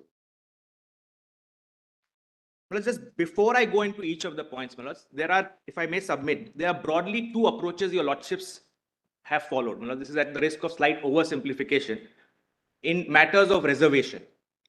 Malas, one is, if I may articulate it, the cautious approach, where the court is primarily concerned with preventing misuse of reservation, ensuring that it goes to the right people, ensuring that hopefully in a certain amount of time it comes to an end. Because the order in reference which the learned Advocate General just read is, in my respectful submission, example of that approach. And Malas, there is another approach, which is the deepening approach, which is, Malas, the court is primarily concerned with how to deepen the impact of reservation to all the groups. And that is the primary concern which the court is really concerned with. Because my respectful submission is that the question of subclassification within scheduled castes and scheduled tribes, irrespective of which of the approaches the court takes, leads to the same conclusion. That is the first approach you say? Because I said it's a cautious approach, where the court is more concerned with the formal mechanisms of reservation and preventing its misuse. Yes. In the second, my lord, the court's emphasis is more on deepening the impact of reservation. If I may say so, my lord, the Chief Justice's judgment in Pavitra is an example of the deepening approach. And my lord, my submission is that irrespective of which of those two approaches the court takes, both of them lead to the same conclusion. That is, subclassification is not just constitutional, but possibly desirable and necessary. My lord, second, it is clear that the principles which apply in the context of reservation versus non-reservation can be mirrored in the context of subclassification within scheduled caste, no doubt about it. Because the same principles can be mirrored, like my lord the Chief Justice pointed out in the morning. However, my lord, in my submission with one difference, and that is that when we are dealing with scheduled caste, we are dealing with the weak and the weaker. There is no forward group. Plus, that distinction is of some essence. Because this subclassification, either in the way we formulate our submissions or the legislature or the court engages, should not be used to beat the parent category of scheduled class itself. Because that is also essential. So really, we are discussing not a forward, backward, or more forward and backward within backward. We are discussing weak and weaker. So with that distinction, I will just broadly go into my first submission. Your lordships will straight away have Chennaiya para 41. And that is, my lords, internal page 418, volume 5, and running page 798. Volume 5, PDF, page 802.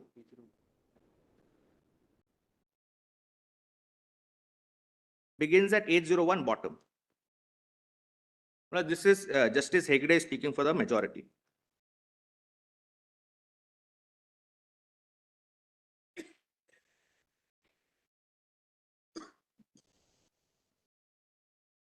The conglomeration of castes given in the presidential order, in our opinion, should be considered representing a class as a whole. The contrary of para 41, my lords, 41. Page 801. My lords have it. Logistic Gawai has it. Page 801. That's right. Plus PDF 801. PDF 801, otherwise it is 797. That's right. I'm grateful. The conglomeration of castes given in its presidential order, in our opinion, should be considered as representing a class as a whole. The contrary approach of the High Court, in our opinion, was not correct. The very fact that a legal fiction has been created is itself suggestive of the fact that a legislature of a state cannot take any action which would be contrary to or inconsistent therewith. The very idea of placing different castes or tribes or groups or parts thereof in a state as a conglomeration by way of a deeming definition clearly suggests that they are not to be subdivided or subclassified further. If a class within a class of members of the scheduled caste is created, the same would amount to tinkering with the list. Such subclassification would be violative of 14 of the Constitution. It may be true, as has been observed by the High Court, that the caste system has got stuck up in the society, but with a view to do away with the evil effect thereof, a legislation which does not answer the constitutionality cannot be upheld. It is also difficult to agree with the High Court that for the purpose of identifying backwardness, a further inquiry can be made by appointing a commission as to who amongst the members of scheduled caste is more backward. Now, this is important. If benefits of reservation are not percolating to them equitably, measures should be taken to see that they are given such adequate or additional training so as to enable them to compete with the others, but the same would not mean that in the process of rationalizing the reservation to the scheduled caste, the constitutional mandate of 14, 15, and 16 be violated. So, what the court is suggesting, and this becomes more explicit in Justice Sinha's opinion, which I'll just read now, is that you can take other measures for them, but not reservation. That is the suggestion. And that will become explicit. Your lordships will now have para 10114, which is at page 819 PDF. 890. 819, my lords. Para 114, it begins under the heading, what is the remedy? So, after holding it to be unconstitutional, Page? PDF page 819. 819. The first page of the judgment. What is the remedy? that's right. There is one practical aspect of the matter which may not also be lost sight of. The chart produced before us clearly shows that the members belonging to Reli and Adi Andhra are hardly educated. What are necessary in the situation was to provide to them scholarship, hostel facilities, special coaching, etc., so that they may be brought on the same platform with the members of the other scheduled tribes, namely Madiga and Mala, if not with the OBCs. It is not in dispute that the members belonging to Reli are hardly educated. Only 2% of members of the said community have studied in secondary school. And then there is some discussion, etc. So what the court is suggesting as a remedy is that you give other forms of affirmative action only to the subcategory. That, in my respectful submission, is a contradiction in terms of interpretation of 341 itself. Because 341 is scheduled caste for the purposes of this constitution. It doesn't say for the purposes of reservation alone.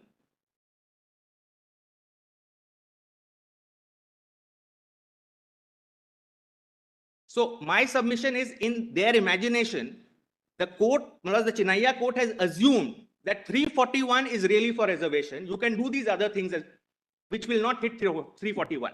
But in fact, those very things which the court suggests will equally be hit by the interpretation of 341.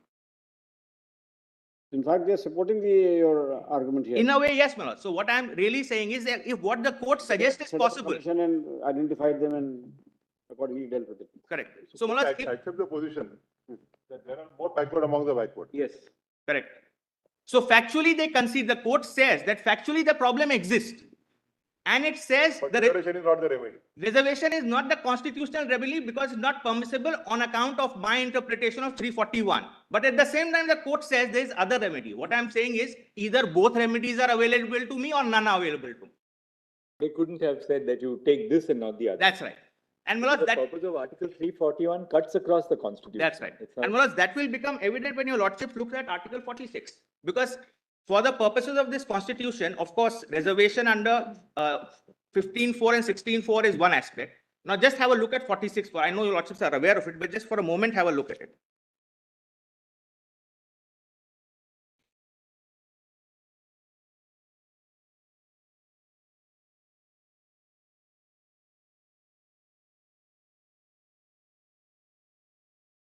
Promotion of educational and economic interests of scheduled castes, scheduled tribes, and other weaker sections. The state shall promote with special care the educational and economic interests of the weaker sections of the people, and in particular of the scheduled castes and scheduled tribes, and shall protect them from social injustice and all forms of exploitation. This is actually a postulate that the scheduled castes and scheduled tribes are deemed by the Constitution to be weaker sections. I'm grateful. Absolutely. And Manoj, this 46 is couched in such broad language that any affirmative action will be covered under this for the scheduled caste and scheduled tribe. Scholarships, the kind of examples the court gives in Chennai will be squarely covered by 46. And if my lord now has 15.4 for a moment, because those measures are in effect protected by 15.4. A government can give scholarship to only a subcategory or a group only upon protection from 15.4. So 46 and 15.4 are really two sides of the same coin. All right.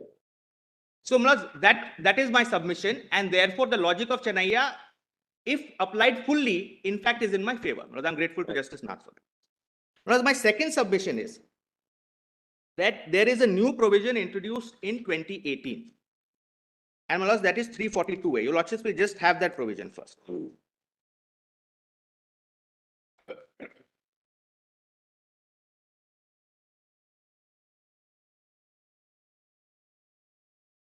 It is similar but not identical to 342. And Manoj, something, that's why your lordships were then required to interpret it in one judgment.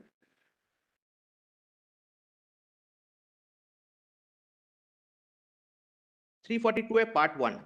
The President may, with respect to any state or union territory, and where it is a state, after consultation with the governor thereof by public notification, specify the socially and educationally backward classes in the central list. Plus, this is actually amended. Specify the bracketed portion your lordships will leave and be deemed to be socially and educationally backward in relation to the state or union territory as the case may be. Because initially there was no reference to central list. Initially read the socially and educationally backward classes, which shall for the purposes of this Constitution. That's right. So there was no reference to central list in the initial 2018 amendment. But clause 2, Parliament may by law include in or exclude from central list of socially and educationally backward classes specified in a notification issued under clause 1 any socially and educationally backward class, but save as aforesaid, a notification issued under the said clause shall not be varied by any subsequent notification. So clause 342A, as it originally stood, part 1 of it was almost identical to part 1 or clause 1 of 342. Right. But insofar as clause 2 was there was the word central list, which is different even as it originally stood from 342. Therefore, the question which arose, Malaz, in Jayashree Patil's case is what is the real intent of the original amendment to 2018 amendment? Because the word central list is there. So is it taking away the power of the states to actually Yes, identify the OBCs. yes. Because Malas, this is a provision which for the first time is introduced in 2018. So the power to identify was all, unlike the SC/STs, the power even to identify was always with the states for OBCs. Yes. Now this provision is introduced 342A, and the question was, is that power lost? The power of the states. Power of the states to identify. Yes. And the court says, yes, it is lost in Jayashree Patil. By reading, the question was whether 2 will control 1, clause 2, central list will control 1, or 1 will control clause 2, really speaking. And the court came to the conclusion that the word central list in 2 Yes. will be controlled by 1, and therefore the states have lost the power. So although the word central list is there in 342, in Jayashree Patil, your lordship says, in effect, 342 capital A is identical to 342. That is, from here on, for all purposes, not just central list, it will be only the president and thereafter the parliament which will identify the caste. Because that is the majority in Jayashree Patil. Because there's two judges dissenting also, but that's the majority, 3:2. They also then held that till such time as the central government identifies, the state list will continue. So the central government has not so far identified, so the state list continues. Oh, I see. As a matter of fact, that also then needs to be looked at again, because the entire federal structure is disturbed because the states don't have any power anymore. It came in 2021. So 21 is the 21. So that's the whole issue. But the 21 amendment was before Jayashree Patil, right? No, after. As a response to Jayashree Patil. No, I'm just coming to that. This is 2018. Jayashree Patil was which year? 20, Jayashree Patil is 2020. 21. Mullah, the amendment is a response to Jayashree Patil's finding. I'll place that. I'll place that. Yes. Now, my lords will just first have, now the submission I'm making for the court's consideration is this, that even in Jayashree Patil, where the court interpreted 342A to be identical to 342, even though the word central list were present in the second part, despite that says that for all other purposes, that is subclassification, etc., nothing changes. So here you have now for the SEBCs, a structure like 342, but they are permitted to, the states are permitted to subclassify. Well, that's my submission. I'll just make that good by taking your lordship through the judgment. So now on Jayashree Patil, your lordships will straight away have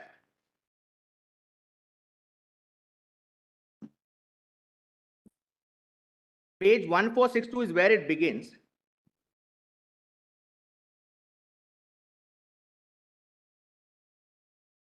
And your lordships will have para 162, which is at PDF 1607.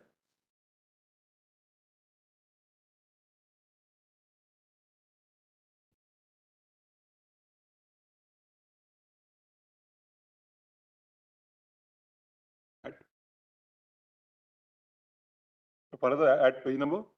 So this is at page number 1607 PDF, 1603 on the right hand side.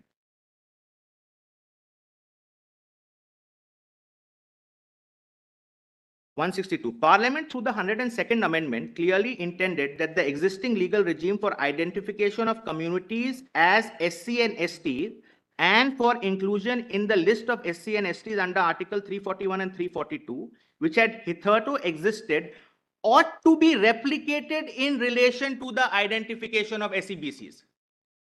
To achieve that, Parliament inserted Article 338B, which is a mirror image of Article 338 and 338A.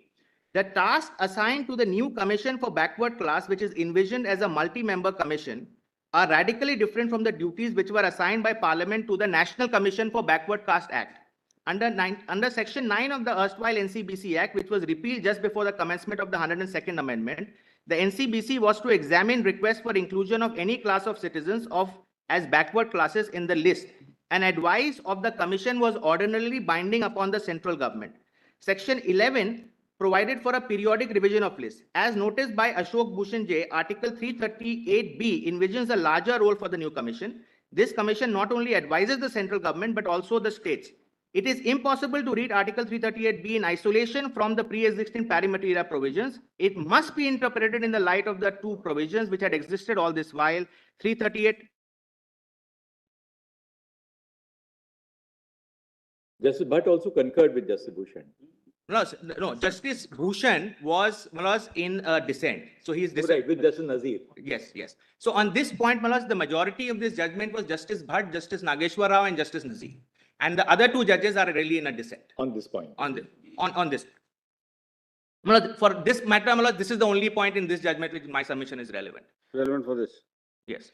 Now, those provisions clearly contemplate the same consultative role of the commission, etc. I'm not going to read that. Your lordships will now come to 166. This can be read, this is very relevant. I'll read it. My learned friend wants to read. This commission not only advises the central government but also the states. It is impossible to read Article 338B in isolation from the pre-existing pari materia provisions. It must be interpreted in the light of other two provisions which had existed all this while, Article 338 and 338A. Those provisions clearly contemplate the same consultative role with the Commission on Policy Matters of the central government as well as the state government. This is evident from clause 9 of these articles. Thus, the Commission under Article 338B is not only assigned a constitutional role, but is also expected to act as an expert and engage with experts in the determination of the communities. 338B5 uses the term SEBC no less than on 6 occasions. The expression also occurs in Article 338B9. Thus, for the purpose of the Constitution, the Commission newly established under 338B, that is NCBC, shall be the only body to whom both the central government and the state government have to turn in all matters of policy. Necessarily, the question of matters of policy would also include identification of caste or communities at backward classes.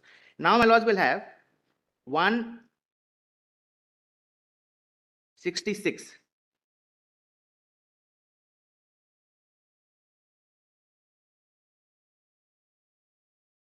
And I'll just read the first part, I don't want to trouble your lordships with too many paras, and I'll just formulate the point.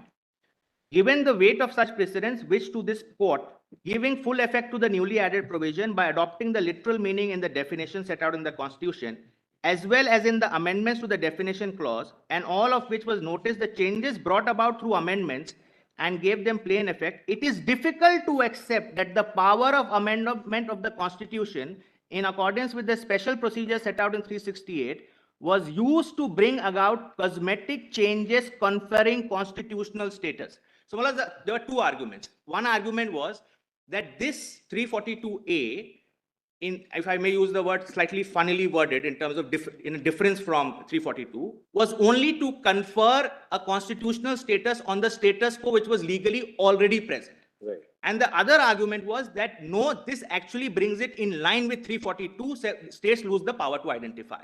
The court says it is not cosmetic, it is substantive, and the states lose the power to identify. Now, despite that, what the courts hold is what I am canvassing to the court, my lords. Your lordships will have para 168.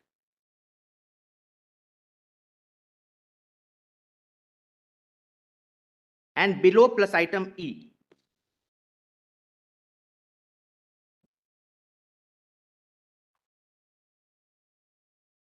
Yet one must be mindful of a crucial fact, which is that the task for making special provisions under Article 15 and for making reservations under Article 64 extends to the states. The power exercised by the President in relation to every state vis-a-vis SC/ST has been smooth, and by all accounts there has been no resentment or friction. Once the community or the caste concerned is reflected in the list of one or the other state union territory, the extent of benefits to be provided to members of such community is a matter that lies entirely in the state's domain. So identification the President does exclusively and the Parliament, but the nature of benefits will be rolled out is in that state's exclusive domain. Now, my lords will have para 182.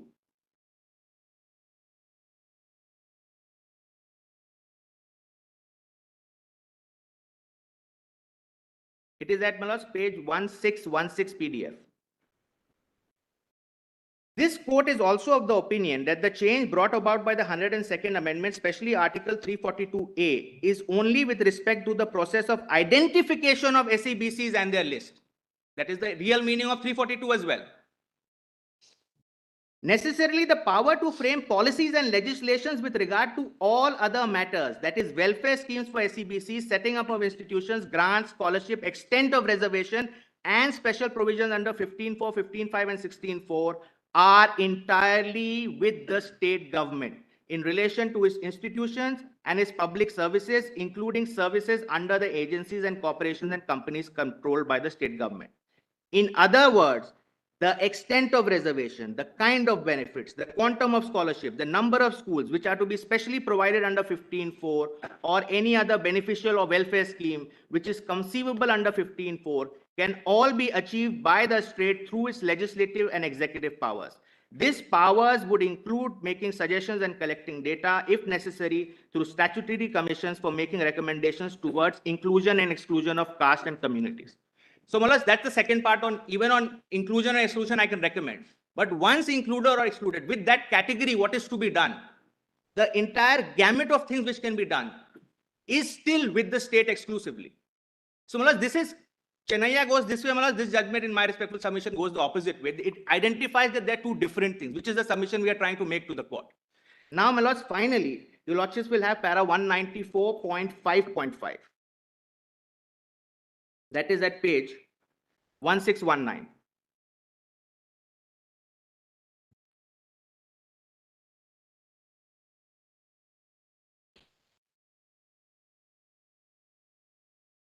PDF 1623. And PDF page 1623.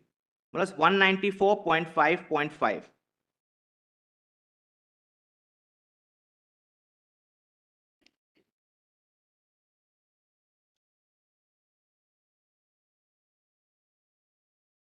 The state's power to make reservations in favor of particular communities or castes, the quantum of reservation, the nature of benefit, and the kind of reservations, and all other matters falling within the ambit of 15x16, except with respect to identification of SEBCs, remains undisturbed.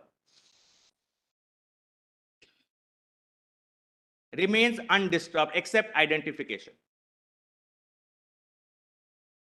Malas, what is the sequitur of this?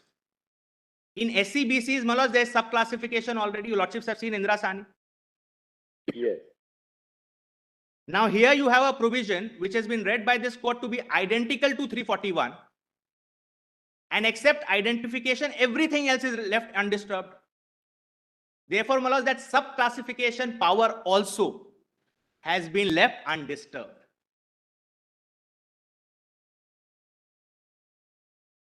Now, Malas, what does the amendment do? I'll just conclude this point with that amendment. The amendment came as a response to this judgment, Malas. And that is clause 3. Your lordships will have clause 3. Notwithstanding anything contained in clauses 1 and 2, every state or union territory may by law prepare and maintain for its own purpose a list of socially and educationally backward classes entries in which may be different from central list. Plus, this restores the power to identify to the state. Clause 3. I'll read it again. Notwithstanding anything contained in clause 1 and 2, every state or UT may by law prepare and maintain for its own purpose a list of SEBCs. So this restores the power to identify, which clause 1 and 2 as interpreted by Jayashree Patil did not provide.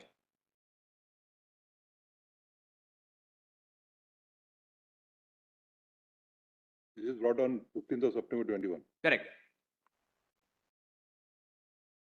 But Malas, my submission is this. The same amendment also amended clause 1 by bringing the central list. That's right. Also, that's right. I'm grateful, Malas. That was brought in as well. Specify the socially and educationally backward classes in the central list, which for the purpose of the central government. Those words came in. So that's true, Malas. So it restores that position. But so what it does, it restores the position vis-a-vis OBCs pre the amendment and pre Jayashree Patil. That's what it does.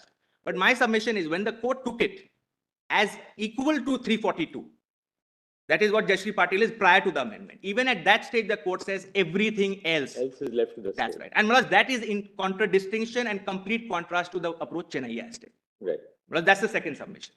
Malaz, my third and final submission. Of course, both are judgments of 5 judges.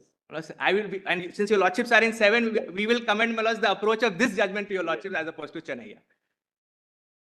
Malaz, the third submission is that insofar as Article 335 is concerned, Malaz, normally it is seen, although Malaz, some judgments of your lordships in recent times have undone that it is a restriction on the principle of reservation.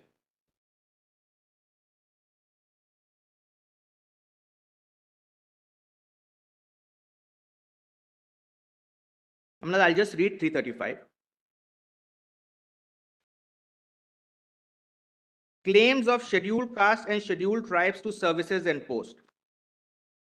The claims of the members of the scheduled caste and the scheduled tribes shall be taken into consideration consistently with the maintenance of efficiency of administration in making appointments in the union or state.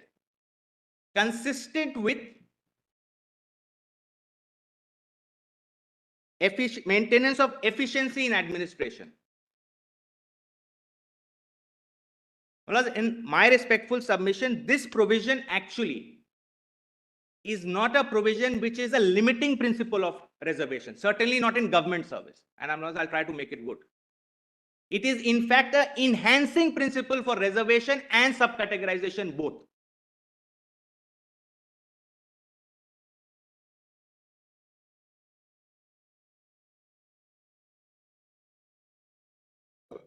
I think I've dealt with this In issue. Pavitra, Malaz, I'll place those paras. I'll place. Your lordships have dealt with it Malaz, directly in Pavitra. Malaz, but before I go to Pavitra, Malaz, just one submission. Malaz, what is this is about Malaz, efficiency is contextual. Yes. Something which may be efficient in one context will cease to be efficient in another context. Malaz, just one example Malaz, we could find. It depends on how you define efficiency. Hungry. If you define efficiency in an inclusive sense, Yes. by the inclusion of people who have hitherto been excluded from governance, Yes. then it promotes efficiency.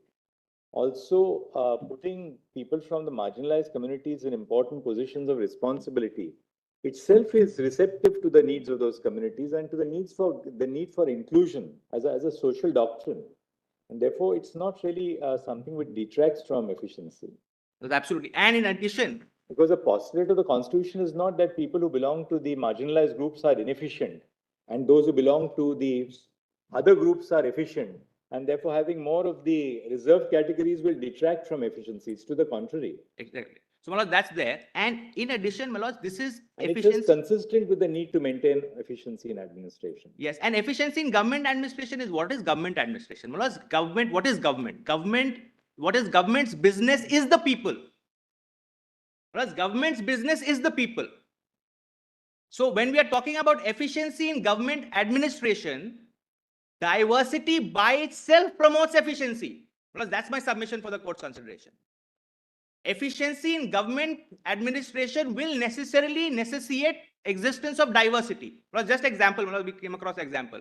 In Norway, they recently took a child of an Indian couple because the children were being fed by the hands, through hands by the parents. Plus, that is basically, they don't have the understanding, diverse enough administration to understand this is a cultural but hygienic practice.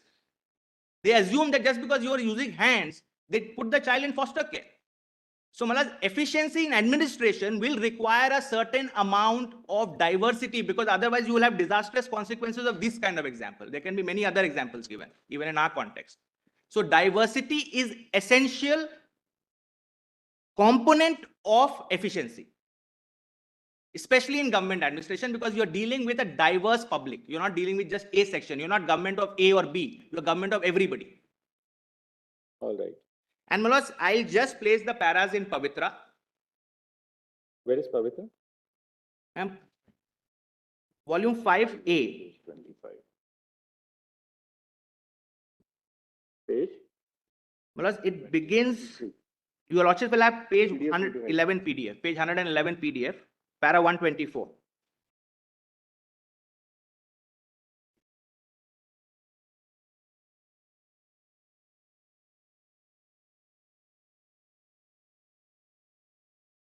The substantive, para 124. 1 second, page, para, page, Page 111 PDF. yes. The substantive part of 335 contains a mandate, a requirement to take into consideration the claim of SCs and STs in making appointments to services and posts in connection with the affairs of the union or of a state. Consideration is much broader in its ambit than reservation. The consideration of their claims to appointment is to be in a manner consistent with maintaining the efficiency of administration. The proviso specifically protects provisions in favor of SC/ST for relaxing, qualifying in any examination, lowering the standard, or reservation in a matter of promotion. Reservation is encompassed within the special provision, but the universe of the latter is wider. Now, I just have 126. The Lordships have written a lot of paras. I'll just focus on the ones which assist us the most. Para 126.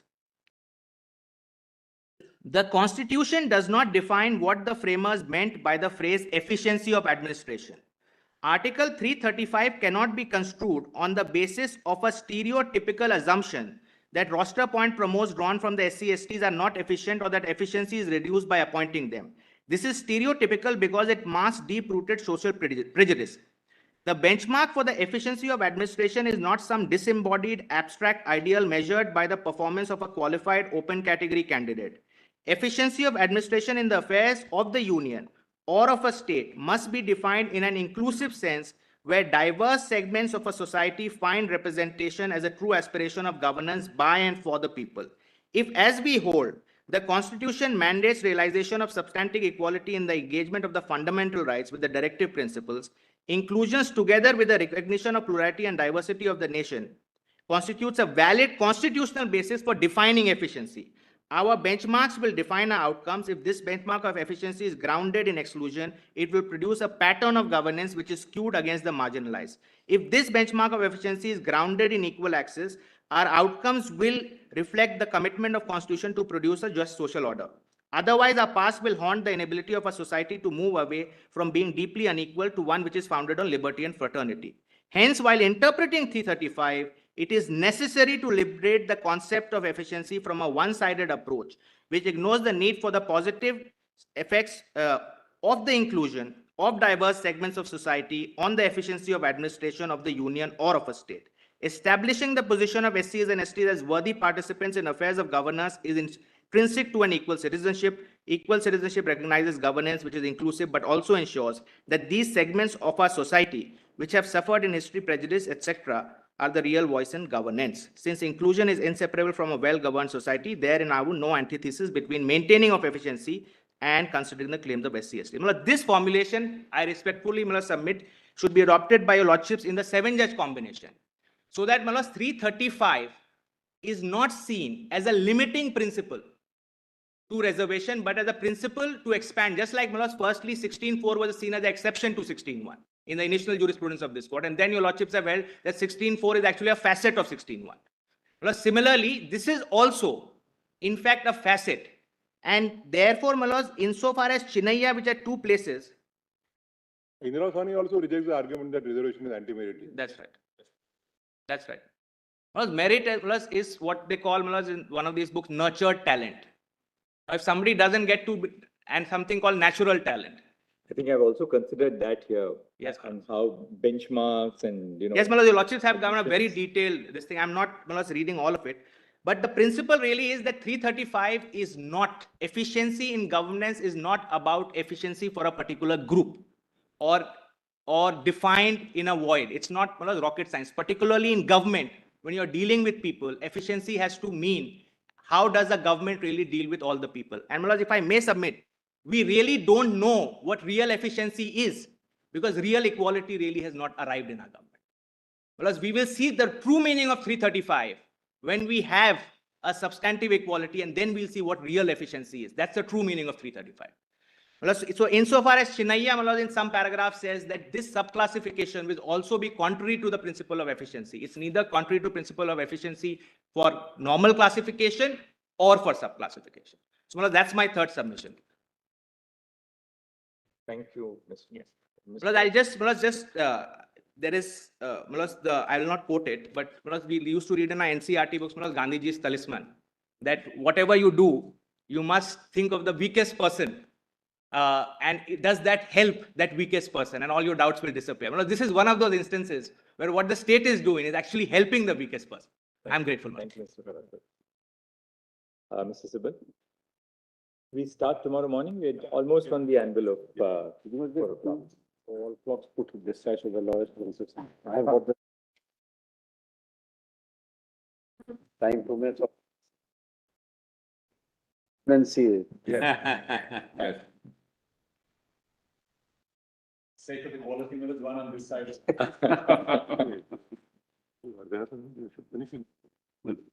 What we'll do is now, we've substantially covered a lot of ground. We've covered a lot of substantial ground.